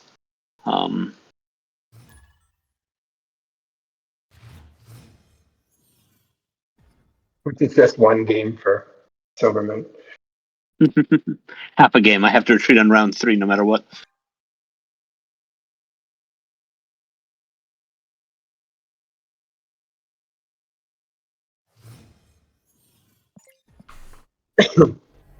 Formula. Let's just do that. Why? I mean, I always like to let them. Why? I like to let them spend a card first, and then I Scarlet Witch it, so there's an asymmetry. Also, like, literally, we have hammers to take care of it. Like, we have Thor's hammer, which is literally the best use for this.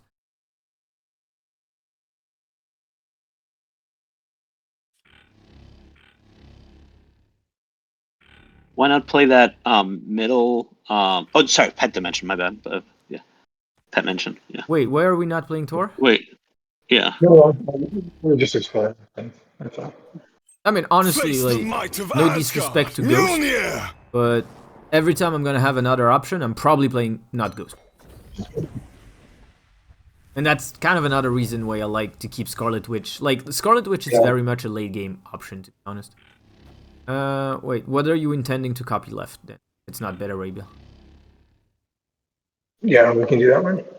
That's my question. Like, but then if you play Beta Ray Bill, you might also. Well, you don't have to play Mjolnir now, because Jane Foster's gonna draw a lot of hammers next turn. Yeah, it's gonna be the true hammer time. Oh, now I know why. Yeah. Because you could have played Mjolnir now to get a Jin, so next turn you could have gone Jane Foster Jin.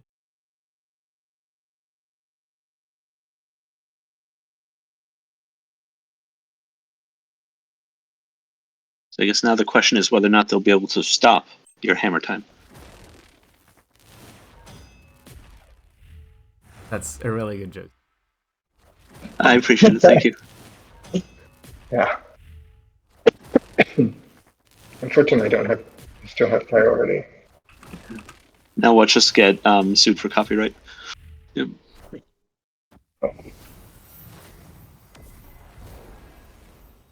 Enchantress.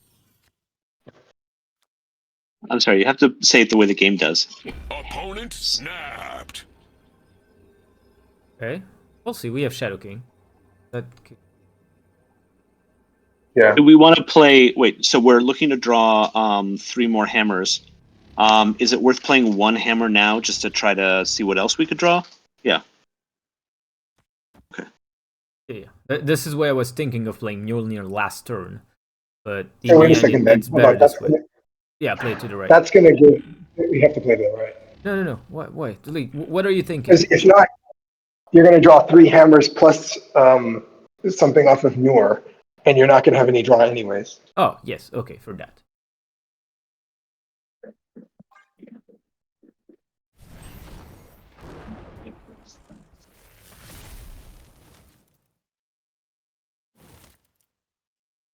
Did you snap or did they?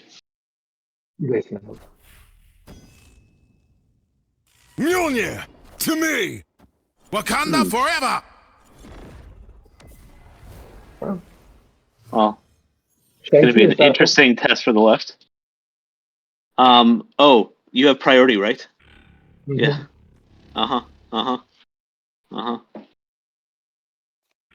Yeah. Do you want to play anything else, or do you want to just save room for hammers? Wait a second. It's 6 of 7. My bad. 6 out of 7. Yeah. You have time. Yeah. No, use Shadow King to No, prevent... definitely play Shadow King now. Yeah, but just leave it there. I hear you. I'm just looking at the numbers. Okay. Yeah. Oh, it's because you're not gonna draw if you don't play a hammer now. But you would have been forced to play it on the right. You could have played Ghost on the right. I could have Ghost to the right, yeah. All right.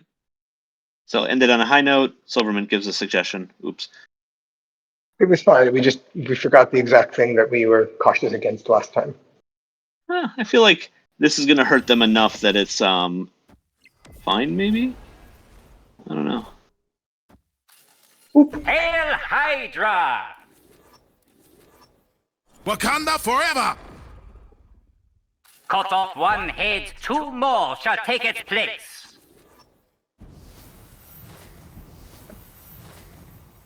Okay, it's now really interesting what that card on Bar Sinister is going to be. Oh, no.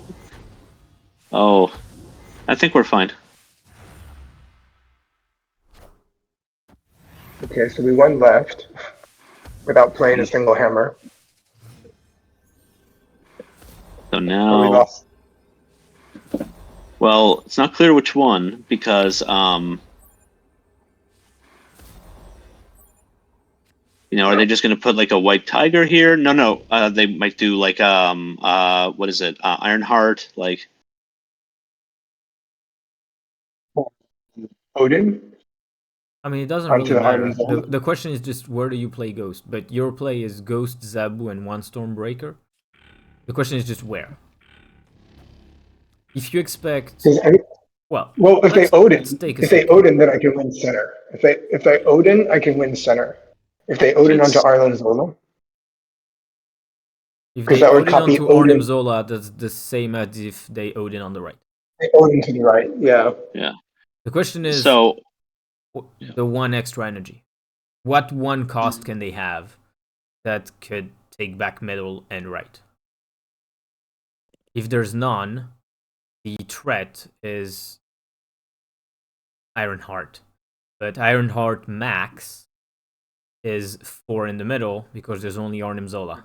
So about then the threat is Ironheart gives points to the middle and he plays points in the middle. So I think the right way to play this is Ghost plus Zabu in the middle, Stormbreaker to the right. Because if they Odin to the right, you can't do shit about it. They have so many points anyways, so... You'll see. Well, they played thousands of cards. We'll see what happens.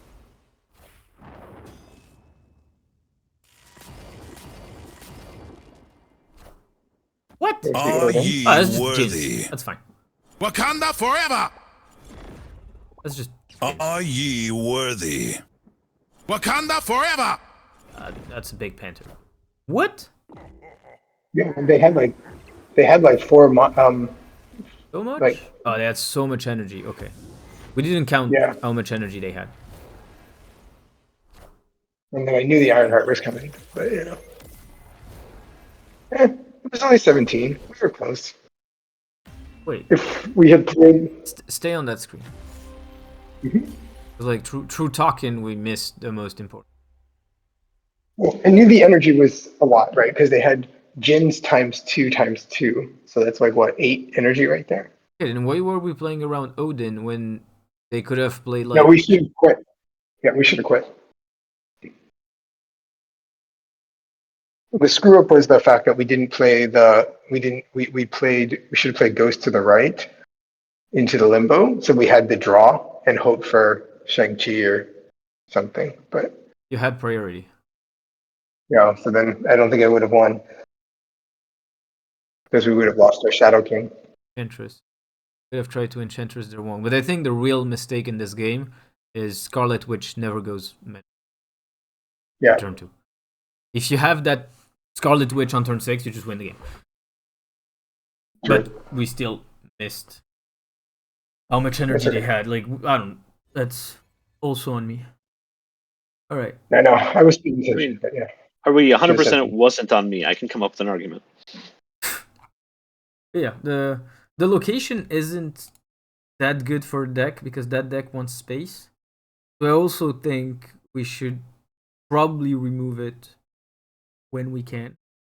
Except when we have better Ray build because it really works well with the card, but we didn't honor the deck really well. Fair enough.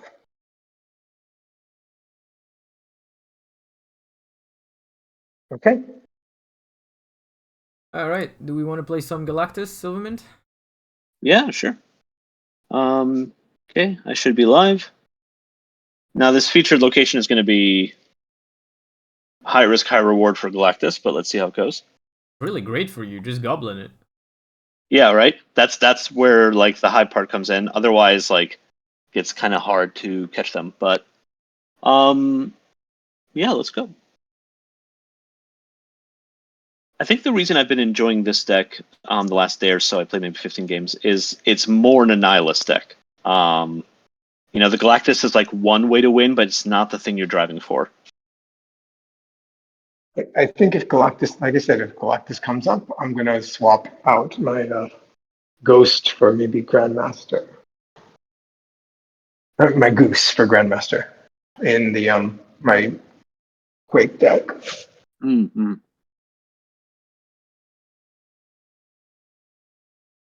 Okay, so my goal here is practicing early snaps. What do I have so far? Don't have one for the discount. We have Goblin, we have Sentry. We have a pretty nice curve, but I have 0 information on them. So I think I want to wait one more turn. Okay. Cool. Let's see. And they just was that the Dracula that they just got? Yeah. Okay, so they either have a Ghost Rider or a Hela version. Because let's see. However, everyone's playing Hela. So Ravonna on the right is nice. I don't yet have Galactus.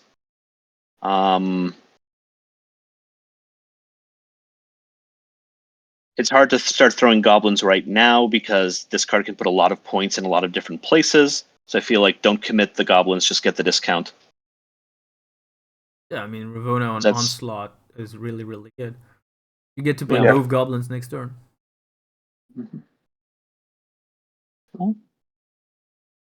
okay. So we just got some data on them. Oh, that's fun. Well, let's see. I think I want to start goblining the center. Hope to pull off a Galactus here. Mhm. Okay. Is this a snap? Well, against Ella, it's really, really good because if you have priority, you need priority basically. Mm-hmm. All right. Well, I have next turn to try to get that. All right. I mean, the goal is to try this, so.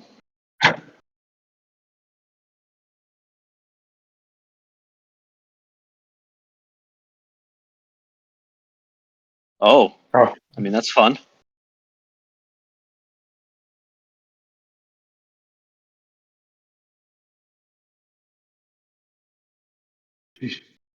Okay, that's so nice. now, I'm sorry? That's good. Yeah, so I think I'm not going to care about the right anymore, so I think playing here to try to get priority. Mm-hmm. And you have Annihilus and Galactus. Yeah, I mean, worst case, you can kill a nihilist next. Mm-hmm. Yep. Mm-hmm. Well, that seems fun. So they just waited a turn. They didn't do anything, so they're waiting to pull off their okay. Space. They don't have Yeah. space. But it So doesn't if it's matter. an infant, Like, yeah, if it's an infinite, we're just gonna tie in the center. Yeah, you'll tie. how many cards do they have in the deck? Let's see. Looks like they've got right now. Was it 4 left? Oh wait, no, my Yeah, bad. two. Look at it this way.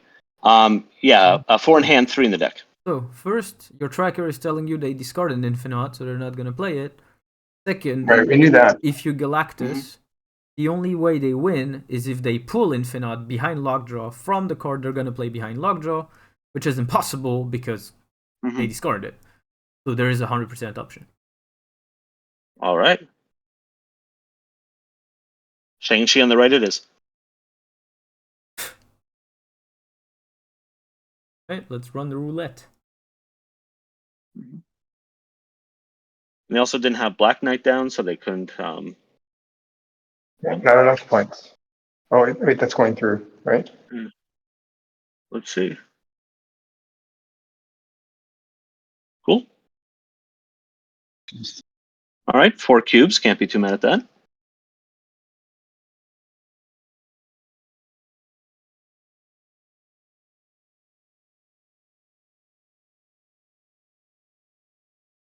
All right, let's try it again. Yeah, that was a very good catch that I had already forgotten the Infinite being played. And discarded, and also like you couldn't play it directly. Wait, what is this? Korg. Okay, that's fine.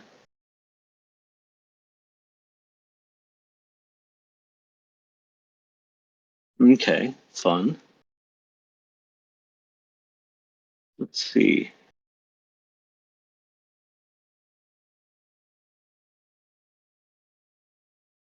So you can't pull off really a Galactus probably on Bar Sinister. There's just gonna be too many points there. I want to try to maybe keep the right open.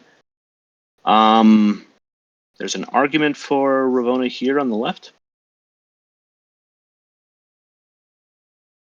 but honestly, I could see playing Hood, and then next turn I play, it's Demon and Ravonna I would Ravonna to the right. to the right. Because Okay. you know you can Galactus left. Galactus middle is very unlikely. So if a Yep. bad location reveals Oh. right. Okay. Yeah. Ah. My bad. Well, hey, you can't know for sure. Where's the pun?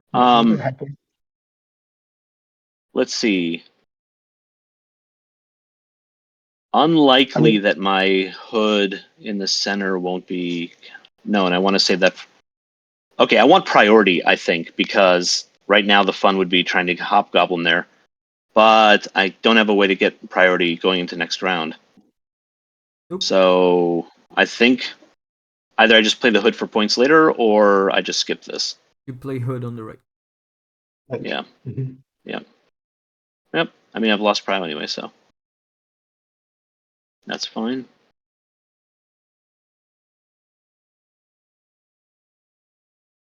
So let me think this part through. So there's a good chance we both have Annihilus. So there's an advantage to not having priority. Okay, and they've snapped. So they're probably going to try to hobgoblin me left. That makes me feel like I should probably. Middle. So I should want a Hobgoblin and Widow's Bite on the left, Annihilus right the next turn, and then try to Galactus the left. I think that's my best play. I think you can't Galactus. You can try it. I would still up Goblin Metal and see if it works, but your line is interesting. Well, so I think they just snapped here. There's a chance they're going to Hobgoblin. They have priority. Yeah. So, if you look, I could be wrong, but yeah. Yeah, but I mean, if you Hobgoblin, you still send it back to them. But is the goal here to try to win just by Annihilus, or am I? See, I think what I'm trying to do is pull off a Galactus left. So I want them to feel like they succeeded here. Yeah. No, your line relied on them trying to Hobgoblin you middle, which they did. So your line was good. I mean, I'm just guessing based on the snap they gave me. The one problem with that line, is the fact that well, actually, if you're gonna Galactus to the right, that works. But is the fact that they have priority and you didn't cancel their Superflow, so they can actually Galactus you, like they can Galactus you right. But that works because you're gonna Annihilus right, and you're gonna have Prio, so that works. That's fine. Actually, your line works. Okay, should I snap here then?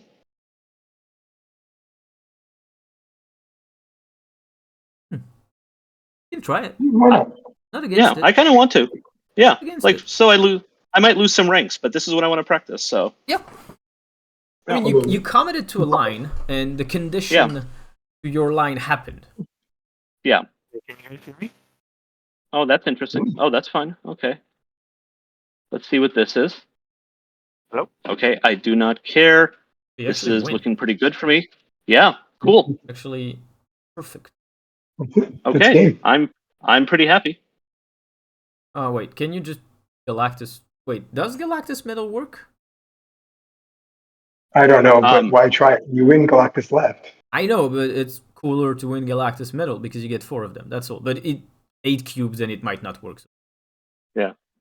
Yeah, I think they were right to just retreat there. Yeah, feel happy about that. So yeah, like lost 2 lanes. Just to break down the reason why. So there, when you offered the line like Hobgoblin left, I think that was really really good. If the scenario you intended worked, and it worked, so great, like congrats. There was although 2 risks.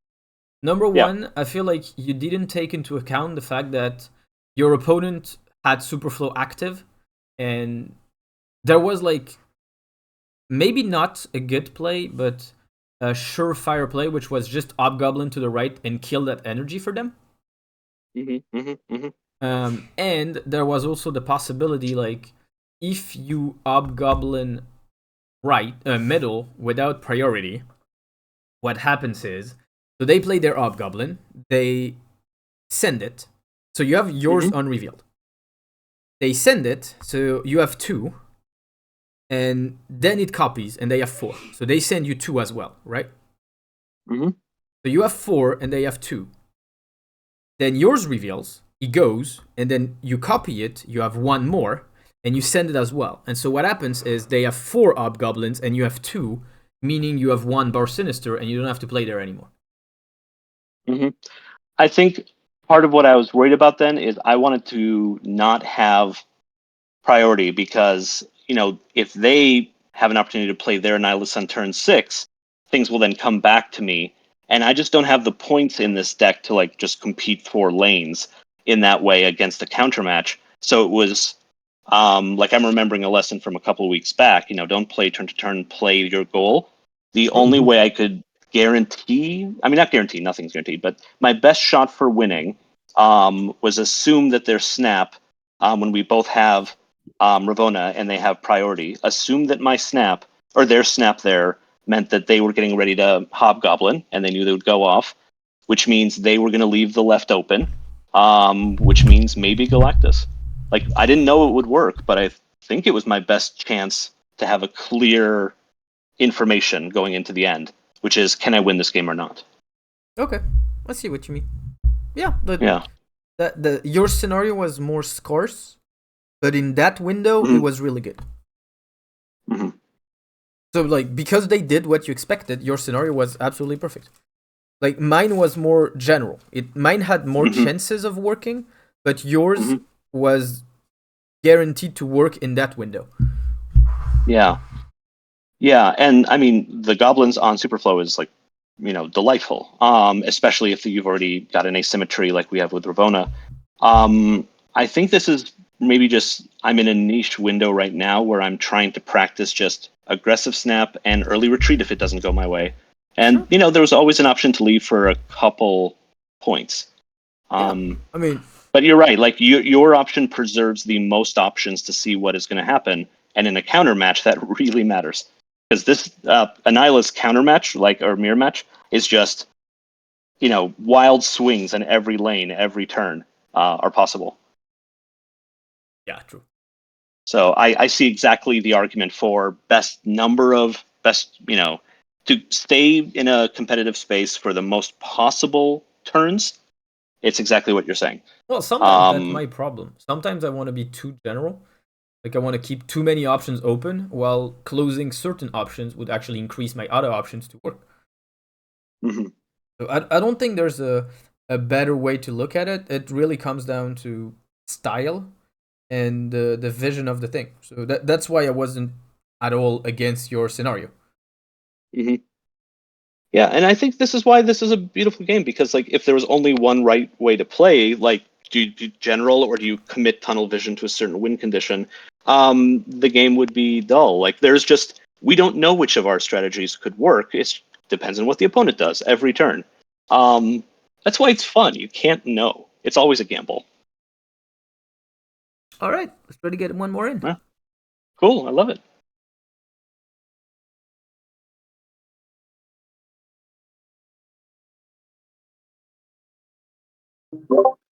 Hey, can you guys hear me? Yes. Yeah. Oh, okay. Making sure. That was a really long dinner, Junak. I pick up my niece as well. There's like 5 courses. He's eating like the French do, Ooh. But yeah, your microphone works, so now we know we can make you play in the future sessions. Aha, gotcha. Ahaha. And after this one? Okay. We're kind of running out of time because we thought you would be back like 25 minutes ago. He's texted me to pick her up as well. No worry, we can get a couple games in. Yeah. What do we think? Hood. Oh, I see arguments like left to try to plug it. If it's an location that could benefit, and I get a nihilist later, but there's just not a lot of information right now on where I should play this. I wouldn't play it left because Asteroid M is a location that most people are gonna have full, especially considering how many forecasts are in the game right now. And your goal is to kind of send it to them. Fair. Yeah, that's interesting. Let's see, what can we do with this? I think I don't play anything because I want to see what that location is, and I can play a 1 on this curve like lots and lots of times. So I think just skip. When are you gonna play that demon? Well, I don't know. It depends. Like, see if I get. Yeah, maybe it won't get played actually on this curve, but I don't know if I want to Galactus. Well, okay. So I'm probably not going to build to Galactus on the left. So if I want to preserve that, I probably need to Demon here on the left. Okay. Yeah, no, I see that. Yeah. Oh, okay. Interesting. This is a hard matchup, but should be fun. Let's see. Okay. So they're on turn 3. They didn't get a Deadpool so far.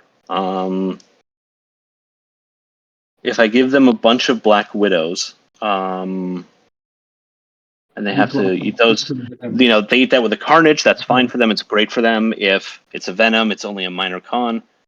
So I think I want to keep just. I would still Black Widow middle because it's gonna move left anyway. Yeah, so you have Mm. two on Bar Sinister, but one on Astraea. And also because I don't think you're ever gonna win Bar Sinister against the Destroyer. No. And the other reason is Black Widow is a turn 3, so there's a real possibility they just use the Carnage or the Venom now, because that's the turn they want to use it. I wasn't expecting that. That's a good point. And also you have Hood, so you'll be able to free Bar Sinister later on. You can,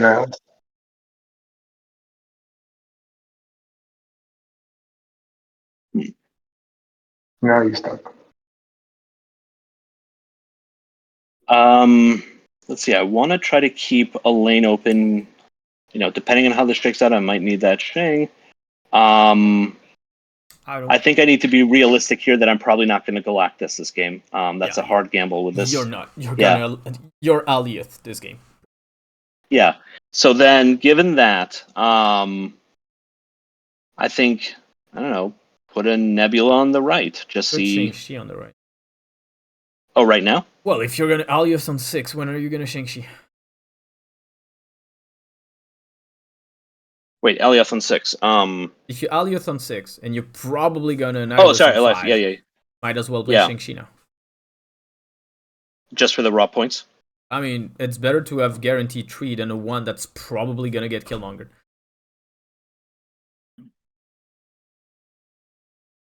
Ooh. Not nice of them. That's interesting.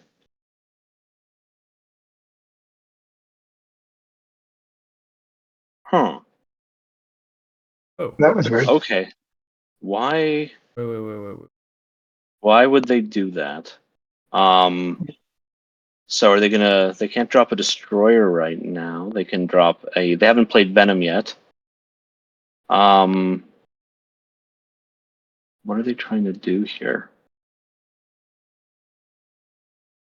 Whatever it is, if I Alioth now, or wait, no, why don't I just Galactus now? Hold on. Yeah, snap Galactus right. Yeah, not this one. Yeah, sorry, I overthought that. Like, wait, hold on, what? Singular retreat. There was a mistake made, I'm guessing, right? Yeah, why did they do that? Maybe they have a plan. They didn't. Maybe they expected the Bar Sinister to only copy 3 of the Sabretooths. Well, we Like, literally I thought that would showed happen. them the turn before with Black Widow. I know, Yeah. but I'm just saying that's what I was thinking would happen as well. So maybe they just What? misthought that. What was their play there? Yeah, maybe they had an idea and it. I mean, so maybe they just assumed, like, look, they're going to be able to. I've already played my Shang, so they can't, whatever big card they drop there on the left. They think they've won the center and they've won the left. Yeah. Like, the only card I can see in the entire game that would make sense is Destroyer. And for that, they would need to win Castle Blackstone, which means Black Widow, the Widow's Bite there makes. Yes. I have no idea. Yeah. They didn't kill enough to get death. Were they just thinking a Venom would be enough? Like, I don't know. yeah. All right, Judai, what are you gonna play? Yep, fair enough. Right. I'm gonna sign off, you guys. I got stuff to get done. But thank you guys. It was fun. Have a good one, Bishop. Well, in Yeah, theory, take care. the session should be done, but because Judai didn't get a chance to play, we're gonna play a couple games. I understand. All right, guys. I'll talk to you later. Bye. Take care. Okay, I'm done streaming. All right, Judai, what are we playing?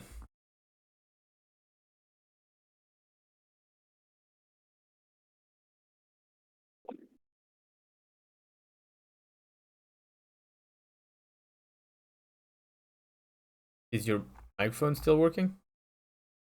Hello? Yep. Yep. Hey. Oh, sorry. Well, what deck would you like me to play? What did we have in the choice? We played a little bit of Sarah Hammer Control, which we played kind of terribly. The other choices. Do you want to play some Move? See how the changes have helped that deck.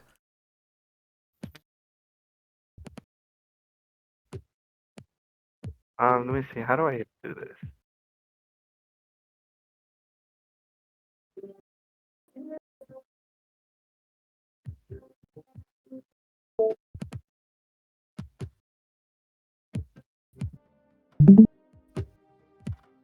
We got your screen. You have the sound on in your game, out of curiosity? I'm hearing like a little thumping or something. Is that better? I think it's the. Can you show that again? Sorry. Oh yeah, master volume down. Okay, great. Cool.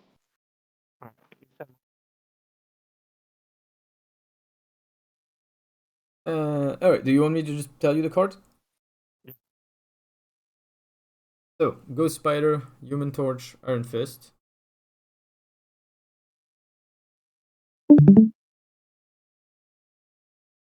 Ghost Spider, Iron Fist, and Human Torch.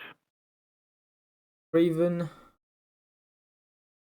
Cloak, Vulture,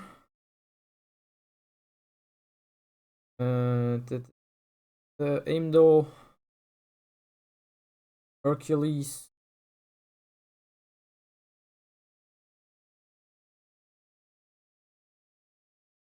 Aimdol.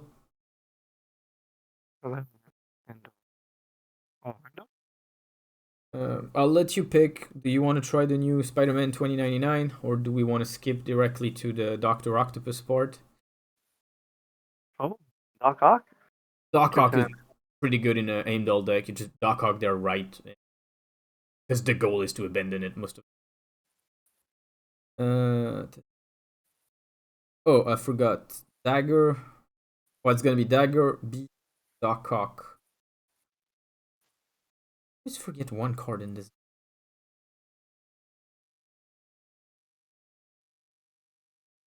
I wasn't looking at the screen, but it's probably Nico. It's Nico. Thank you. You're welcome. Because I always forget the same one. So every deck, I always have one card that I just don't print, and for some reason, it's always a card that's super popular in the game. Okay. Do you have any idea to play this, or do I need to explain the concept? Yes, explain it, please. I mean, I get the basic move, but the whole Doc Ock and Hercules. Not really. So basically, you can split the deck in two parts: top two lanes, bottom lane. But stay on the deck while we explain. Oh. So top two lanes are gonna be our points. Our goal is to get either Big Human Torch, Big Dagger, Big Vulture, or multiple of these. Beast helps repicking some of those to get them even bigger.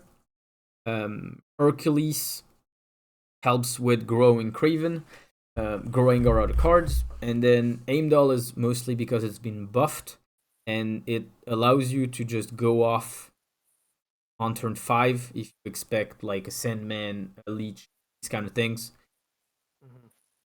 because you just play a big card on 6. And Dr. Octopus is because generally move will rarely play on the right, because Aimdol is going to kind of push you to abandon the right anyway. So there are some locations where you can just Dr. Octopus on, and that's going to destroy all the cards, or they're going to make them completely useless. And otherwise, you can always Dr. Octopus on the right lane, get their hand off, and then you just Aimdol and give them the right anyway. Okay. Sounds good.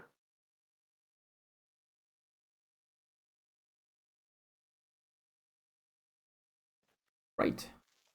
Let's see if the OTA has helped move a bit. This is my first time playing with you guys, so bear with me. Oh, my bad. We already started off wrong. We could have played it if you wanted. Ah.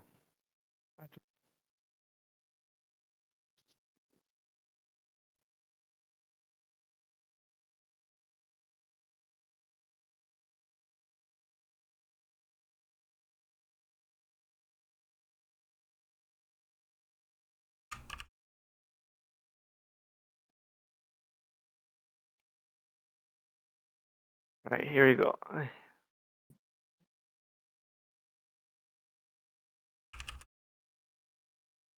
So do you don't want to play obviously Craven and Hercules in the same lane, right?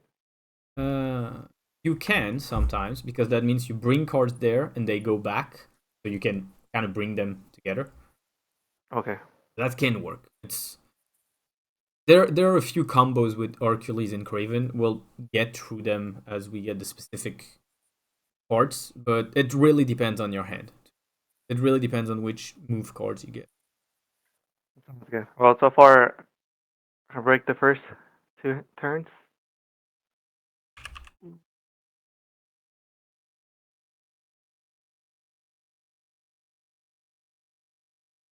Well, Human Torch right and Ghost Spider left. Human Torch, right? You would only bring the one you played, then your Bar Sinister would be filled with 1/2s. Because the middle Well, already. well, partly filled, but then there's also Beast. Yeah. Well, yeah, but if you Beast Bar Sinister, you fill your hand and you stop drawing for the rest of the game. So what do you point. recommend? Just Bar Sinister Vulture? is super annoying for this deck. Yeah. Yeah, I guess we just Vulture. Yeah, Bar Sinister is really annoying. Yeah. And then it doesn't help with the Crimson Cosmo.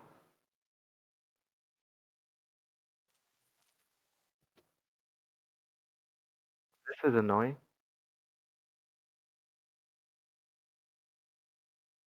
Should we go Hercules middle or left?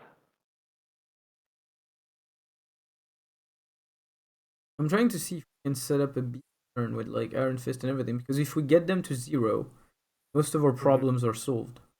Because then we can play them on Crimson Cosmo. It's just the combination of Crimson Cosmo and Bar Sinister is absolutely annoying. Worst.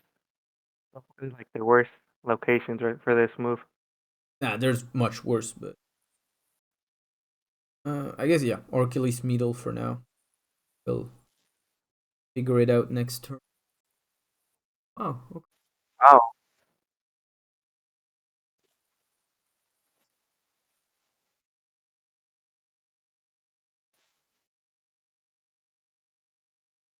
Well, your best bet will be Human Torch left with Beast. I'm trying to figure out what happens if we go Iron Fist, Human Torch, Beast on the right. Then we would get 2 Iron Fists. 1 Human Torch would reveal, but then move. Then we would get another one, and pick that up. So I think we do that. We do Iron Fist, Human Torch, Beast, all to the right. If I'm not too stupid, what should happen is Iron Fist doubles. The Human Torch goes middle. I don't really know if Iron Fist or Hercules work first, but Iron Fist, Human Torch should go left twice. Then the Human Torch that got pushed summons another one with the free space. Beast picks everyone up, then picks himself up. We don't draw next turn, but we have a hand with a lot of 0 costs.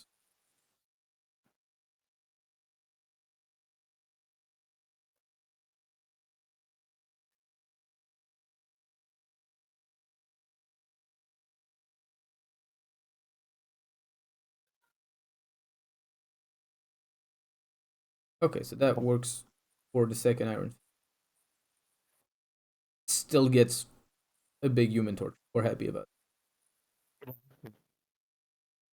Oh, okay, that was a nice surprise. It copies the one that we actually played. I'll take a 16 power Human Torch.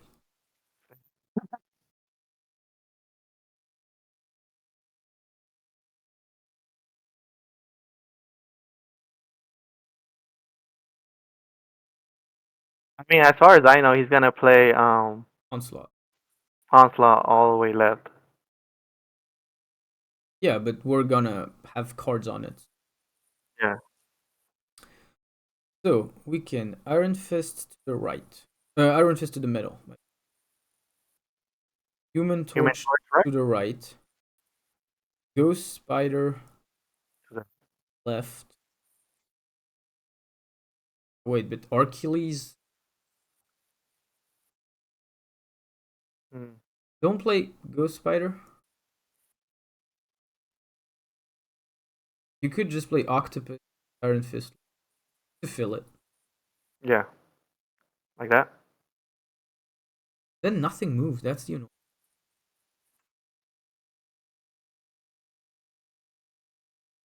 Then Hercules is gonna throw Human Torch back to the right, and we. Nah, the Ghost Spider part is better then. Better to take the risk. We still Ghost Spider left. It's gonna take Human Torch. I think that's it. We need space for the rest. Yeah. That's way too many shenanigans for the first time with this deck. Okay. Alright, Human Torch. Grow to be a super big torch. Go to the right. Nice. Good Hercules. Yeah, 32. Yeah, at the moment we were going to put 4 cards on the left. Hey, Their look at points that. are just bad. Yeah. Alright, well. Nice. Cuber. I didn't think Boar Sinister would summon the buffed Human Torch, but I guess it's logical. But I was expecting 1/2s, but I'll take the 64 power card. Same here. That was nice. So, Judai, at this point, never play move again because, like, if this was your first time playing it, like, this is, go out on this record right here. Yeah, I don't play move. Move is fun, but the thing is they've been buffing move a lot. So we keep testing it after every OTA. Maybe it's the time it's good, maybe it's not. Actually, the fact that we can abuse Boar Sinister with Human Torch makes it much, much stronger. Because now you can easily copy 60 power Human Torch. Yeah. Alright. Wanted to play? Let's play a couple more. As long as we have Den here, I'm sure my record will stay undefeated. The whole point of these sessions is to test stuff. Yes. So I'm pretty sure the record of these sessions is absolutely catastrophic.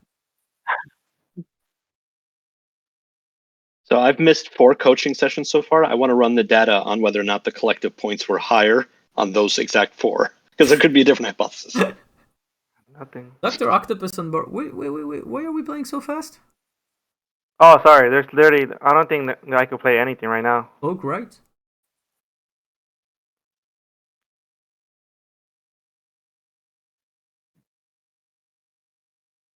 I mean, we gotta play at some point. Energy isn't unlimited. That's true. Uh, Dagger middle. no, because it's a destroy deck, so they're never gonna have a lot of cards. But you could dagger left. You're gonna move it anyway. Yeah. And we're just gonna wait and Dr. Octopus them on the left. But I'm kind of worried. Why did they Carnage? No, I kind of not want a Vulture. So I guess we just Hercules. Is that right? Yeah.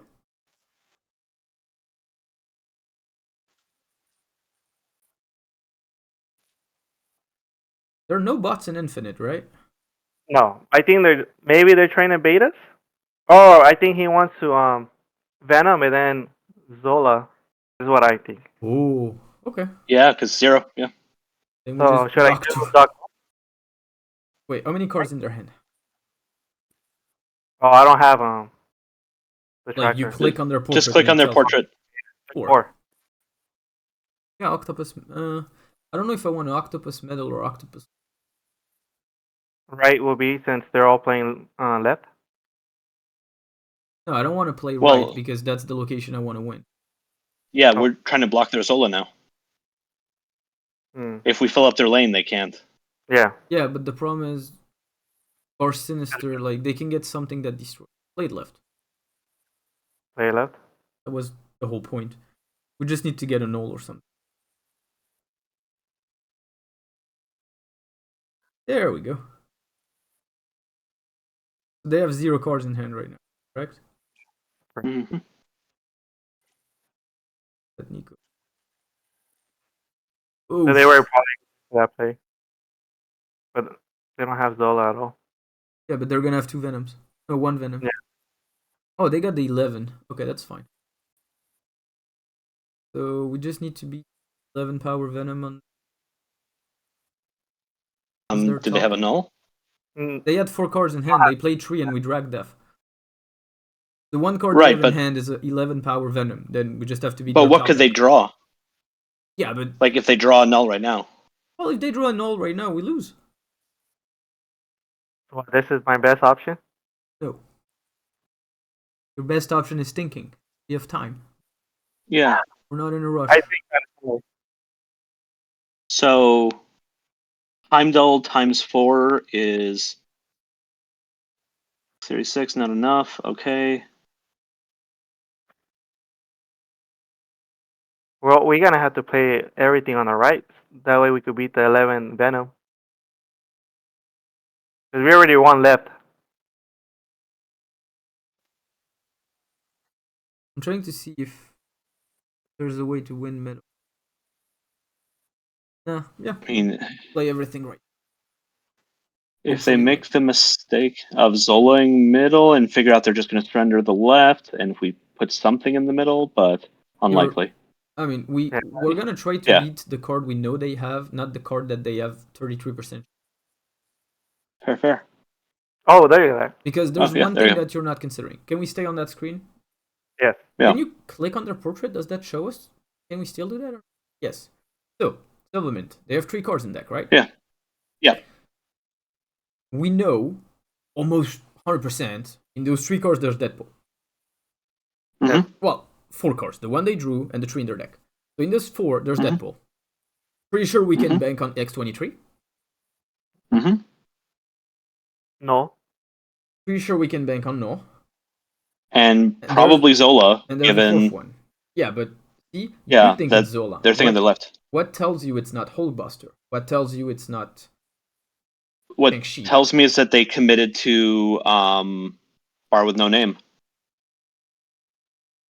Okay. But even then, it could just be because they wanted to win the middle and the right. No, okay. Let's assume that. So, yes, the way they play tells us the last one is Zola. So what's their Zola? They Zola Venom in the middle? That would be a mistake if they did it. Yeah. Because then they crush us on the left. Yeah, tie but the middle is 0. Yeah. And the right, Um, they have a 44. no, yeah, no, we win if they left. Zola there because with the left would like all those points would be huge for us. That's the So thing. then if we just played a single point in the middle, right? But this is a very niche scenario. Yeah, but that's the thing. So Yeah. Zola is not really a possibility. Mm-hmm. Deadpool, we beat it. X23, we beat it. The only card we need to beat is Null. Mm-hmm. Can we do anything against Null? No. Then the only No. thing we have to do is just hope they don't draw it. Literally, think we don't have anything to do. The only thing we have to do is hope they don't draw Null. So we literally play super simple and hope they retreat. I think they would snap if they had null too. That way, just like to bait me. It's always like an unending debate about do you snap on turn Yeah. 6 or not, or I think it depends on everyone, the psychology behind it. Because if everyone starts thinking you only snap when you have the good cards, I'm gonna snap every turn 6 and everyone's gonna retreat and I'm gonna win so many cubes. But then people are gonna be like, oh my god, it's so smart. Now I'm gonna snap on turn 6. So people are gonna start snapping when they don't have the card, so people are gonna start staying in the games and we can loop forever. So Gotcha. the question is, where are we on the loop? There's no better choice. There's a better choice at a certain time, and the thing is, we never know the certain time because the world is way too big for us to know what everyone. Got you. All right, we can keep going a bit if you want. We stop when you want. Well, I got a lot of time, so and Okay, well then we stop when you lose. Okay, I know what my mission is here. Silvermint, please stay out of this.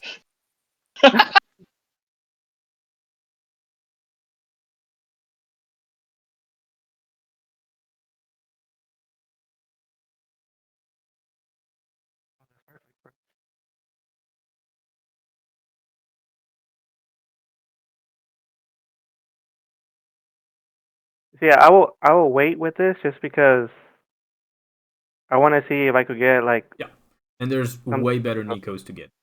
Like Yeah. +2 to Human Torch is much better. Move is much better.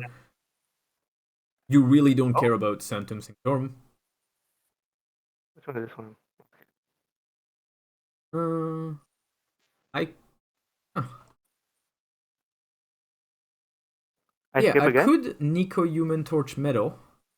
So next turn you cloak on the right, and on turn 4 you will play Hercules, meaning you can move Human Torch to cloak, and then Hercules is gonna move it back, and you get it doubled.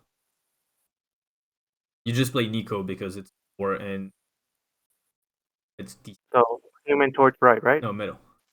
Metal? Yeah, you want to play cloak. Oh, okay. It doesn't really matter, just play them together. Yeah.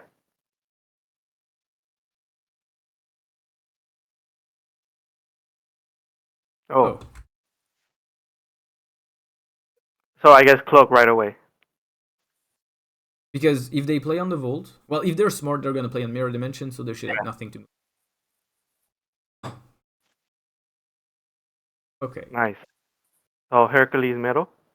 Well, you move both your cards to the right, that's for sure. And then we think. Because if they play Ghost, it could be the Sarah deck, like the Hammer deck, but troll basically. Which means they can play Killmonger, which means we could be losing the right. Yes. But yeah, it's still Hercules. Metal.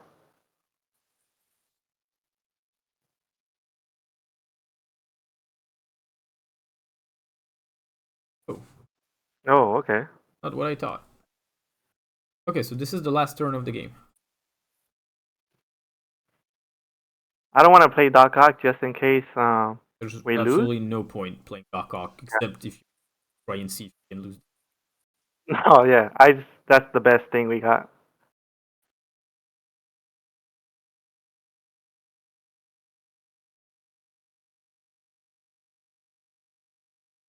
Okay. But we still win the tie. No, There's, I think we. there's one way for us to lose. Okay, well, they didn't have it. But did you know what was the way for us to lose? Mm-hmm. Jeff? They have Jeff, we lose. Mm-hmm. Mm-hmm. But I guess they retreated so fast that they didn't have Jeff. Yeah.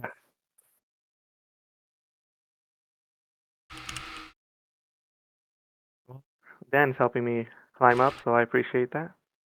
No problem. This is Literally his job. what these sessions are. It's just Bishop and Silvermint have been doing it for so long that we're in a loop where I help them win, then they want to play complicated stuff and I help them lose and stuff. No. We want to play complicated stuff, and you're helping us execute those experiments better. Yes. Yeah, I'll take the scientist.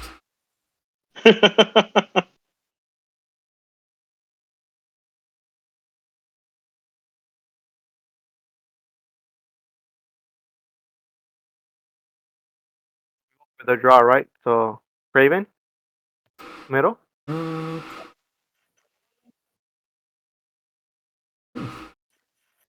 Do we want it metal for an extra card or do we want it left because that's where we want to move our stuff so we get +2? What do you value more, cards or power? I feel like, well, since it's like I've never really played move, I'd rather get my cards so I could like get my combo pieces faster. Okay, then if you value cards, you play in the middle. But next turn, what would I play is what I'm thinking too. Your next turn, you're likely just gonna drop Vulture, or if you find something to go with Human Torch, you would play that. Yeah. Or you can play Beast and just reset it all, and still get your cards. Well, now we just Human. How do we want to do? Oh yeah, we want a Cloak left, Human Torch middle. And then Hercules left, correct? And then next turn, yes, but we're gonna have to play in a very specific order. Wait, they passed? I don't think they have Oh yeah. Yeah, I mean Sif is the expected play, or at least Blade. Hercules first, correct? Yes, Hercules first, then Human Torch. And that's it. Now you pray for Human Torch to go right. We have such an insane play if we do.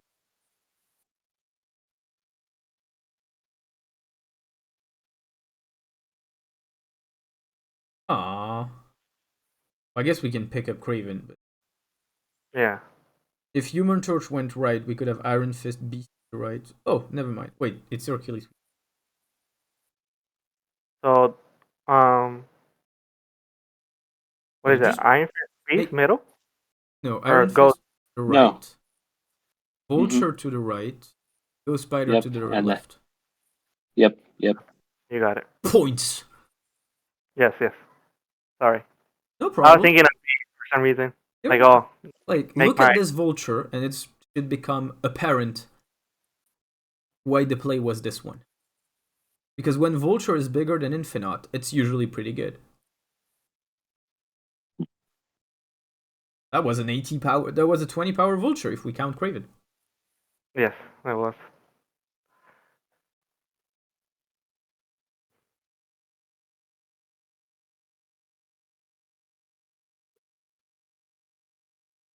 Now the play So should be Heimdall, yes. right? Yep. Aimed all Beautiful. right and just outpower a Black Knight deck. That's what we do with move. You see, I didn't know if I should. Well, I mean, I don't want to snap turn 6, but I don't know if we could have snapped either 4 or 5. We could have snapped for the Vulture turn, to be honest. But we're learning the deck, so we snap when you feel confident to snap. I'm not gonna push you to snap before. Mhm.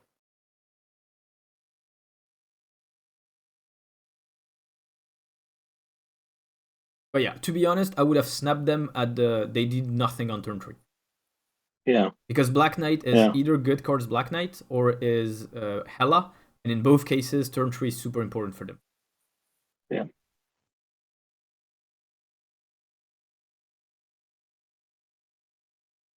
Like there was that Sith they needed. Wait, we lost? Yeah. Well, let's Oh, see no. what gets moved here. Oh yeah. Nice. Yeah, we got not trolled, but the Craven going to Hercules coming back. Really bad. We almost lost because Yeah. their Magneto. Oh, their Magneto save? Let's stay on that Oh, screen because it really felt completely unlosable.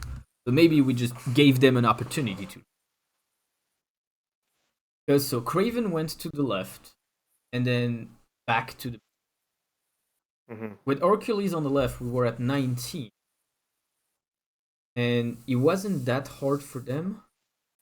Oh, that's why. Because Miss Marvel wasn't. Wait, Miss Marvel was activated, right?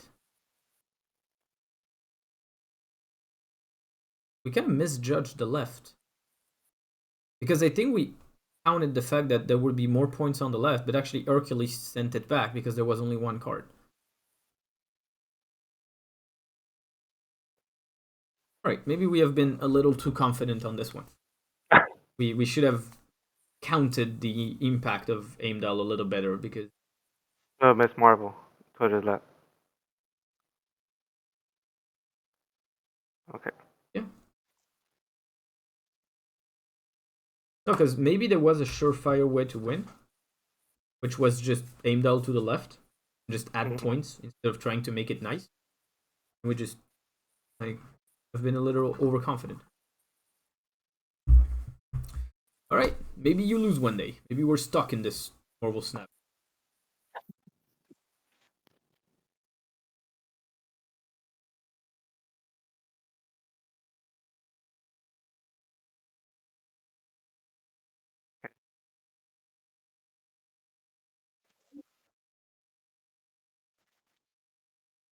Oh, guess we gotta play Craven. cards. Yeah. Why left? I feel like we've been playing left all the time with Craven, so that's what I automatically started thinking. Just put Craven left. When you want to play it when Craven is your first card, you want to play it middle or right. Because Middle. on the last turn of the game, when you're going to play Aimdall, that means Craven is going to move first, and all the cards on his location is going to follow up and boost. So middle is usually good.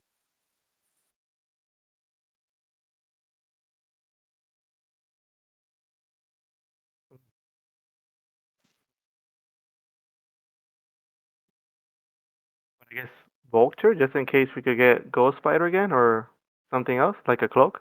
I would Iron Fist right, because you reveal cloak on the right, but send it to Craven. You can actually move it back to the right, and Okay. we still have like Human Torch and Dagger in the deck, so we should be okay. And we just get points.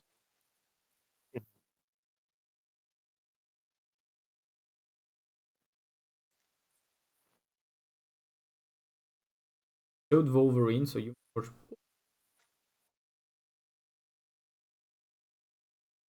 So Vulture anywhere, then drag him to the middle. Yeah, but move cloak back to the right.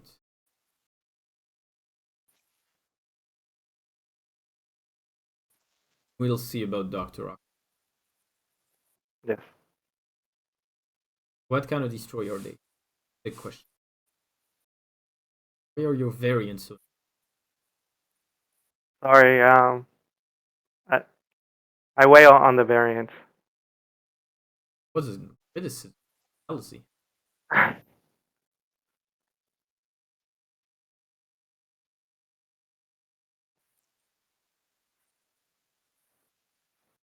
Well, I guess we can do the Doctor Octopus right into it. You got it, boss. Or we aim all now. I feel like it's better to go Doctor Octopus and next turn. Okay.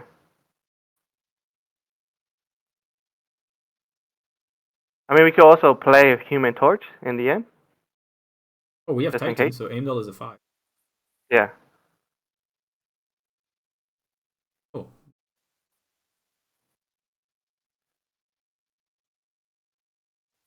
I mean, that's still a nice Doc Ock free. Yeah. They drew by. Check your Nico. You have time. We're never in a rush. Give it +2. Human Torch is back. Alright, so. You want to go Human Torch to the middle? And then Heimdall middle as well?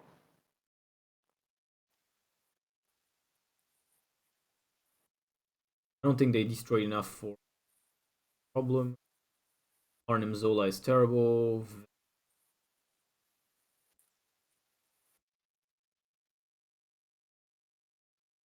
Oh, they're gonna play.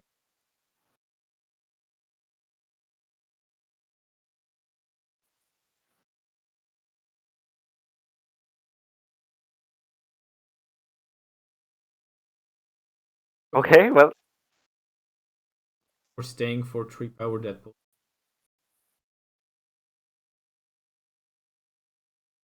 I don't know, are we sure we're playing like people or are we playing bots? I have no idea. Myself that question every single day. And I'm playing at 1,000 points. See, Sometimes. now I know I'm the philosopher because I'm wondering, am I the bot each time? But sorry, you were going to say. So, I guess you stuck with me a little longer. I'm sorry, I feel like I just broke then. Why would you ask yourself that? Okay, actually, Gore Sinister to Have the you met left me? with Dagger is really good, because just wait for them to play a card there and you Dagger and Mm-hmm.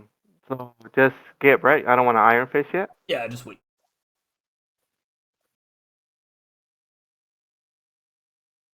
Oh, another. I'll destroy, but that one has the card.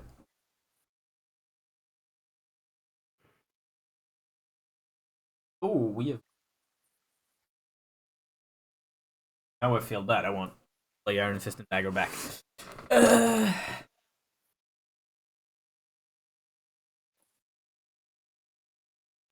So, do you want to Iron Fist, then Dagger, then Beast?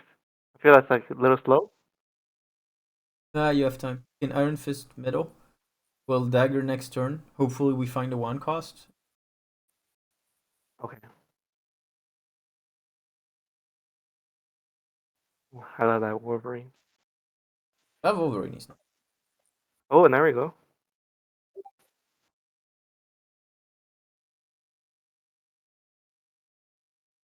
Do they have the absolute considering that the last couple of destroys have been breaking, I would say this one has good luck. Well, I mean, honestly, if they go Deadpool into Wolverine into X-23 Carnage and they're not snapping, they're also a bot to me. Okay? I can live with that. Counter ruins or beast. Oh no, Ghost Spider makes. Yeah. Let's get Ghost Spider. Oof.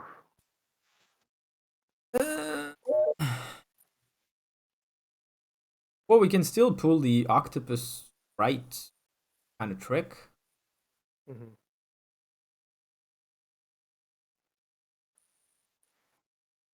How are we gonna contest left? I What will are we either gonna do left?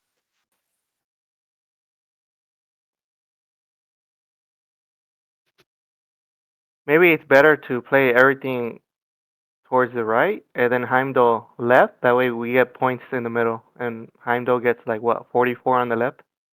I like it. All right, then Hercules.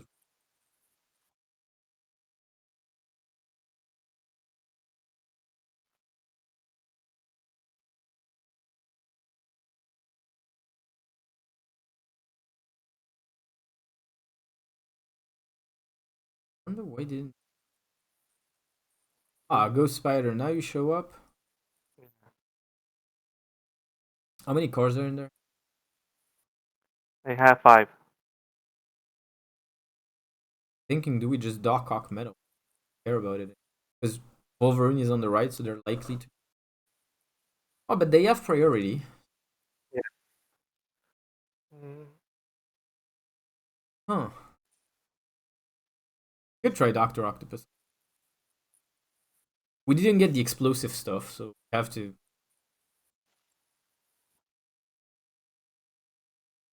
Oh, Venom. Yeah. Yeah, but So that's I'm good. guessing Zola. We'll see. We're gonna pull their whole hand. We don't have to guess. Octopus is Yeah. gonna tell us.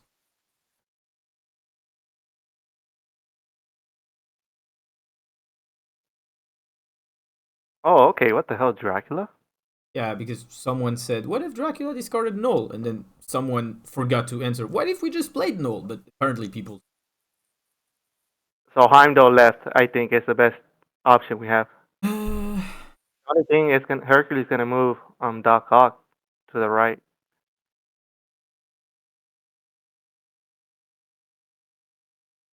What if we just Null Metal? We're gonna move Dagger anyway, and they have priority. Yeah. Depends what they draw, honestly. Like, they're gonna play left.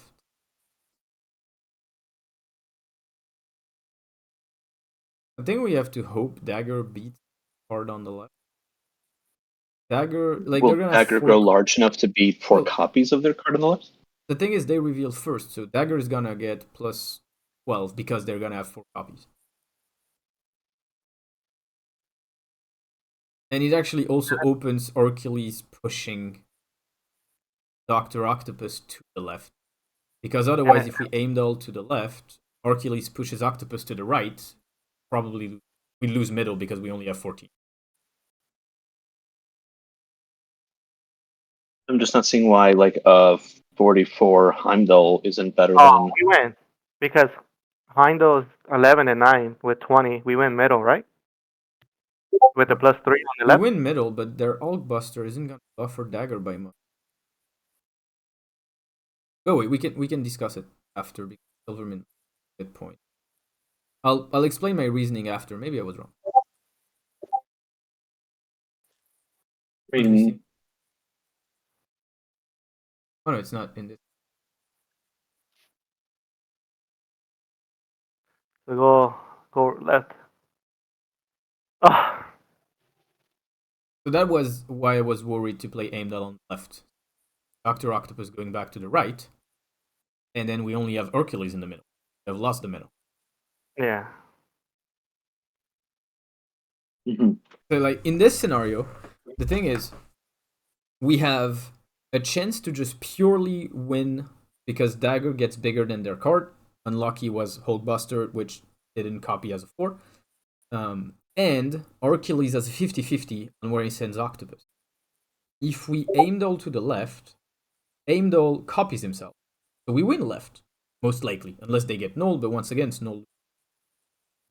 Then, because the left is full, Hercules can only send Octopus back to the right, which is where we know 100% Octopus is completely useless.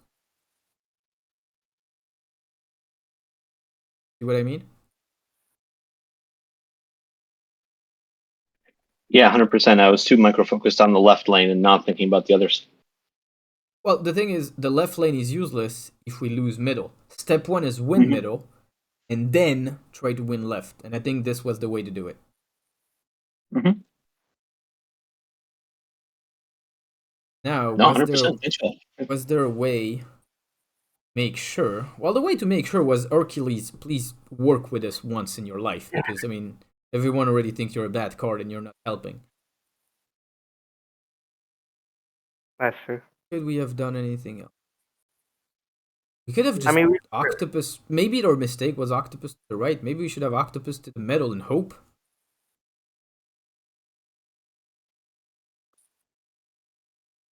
It was just a bad game. I mean, in the end, all the cards we wanted early on are in our hand by turn 6. Yeah, we got Ghost Spider and Cloak towards like what, 5 and 6?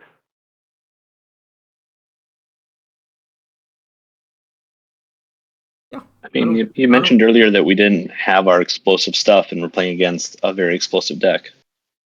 Yep. All right. Well, we said we would keep going until we lost. And we lost, but that's still our longest session ever because it's been over 2.5 hours.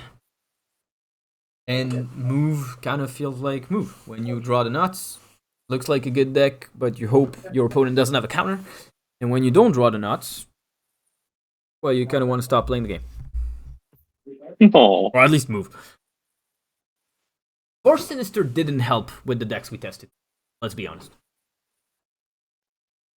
Yes. Okay. I feel like I say this every Sunday, so maybe we should play other decks. I feel like when there's a hot location on like going on, I don't feel like playing because just Yeah, me neither. I I just play Conquest when there's a hot location, or I play another game. I hate hot locations. They narrow the game to certain strategies and make it less fun to me. That's how I feel. But as you always say, like we can try to win or we can try to learn, and it's a fun opportunity to learn. Like what decks could work well with Bar Sinister that we wouldn't expect, right? Well, honestly, what I would say about hot locations would be closer to we can always play in Conquest. Yeah, fair. Alrighto, I'm gonna say goodbye to YouTube. Thanks again for watching these, whoever got to the end. As usual, if you have questions, feel free to join us on Discord, ask any wish, ask it on Twitter. I do my best to read the comments on the YouTube videos, but I'm not excellent in that regard. I know. Bye everyone on YouTube.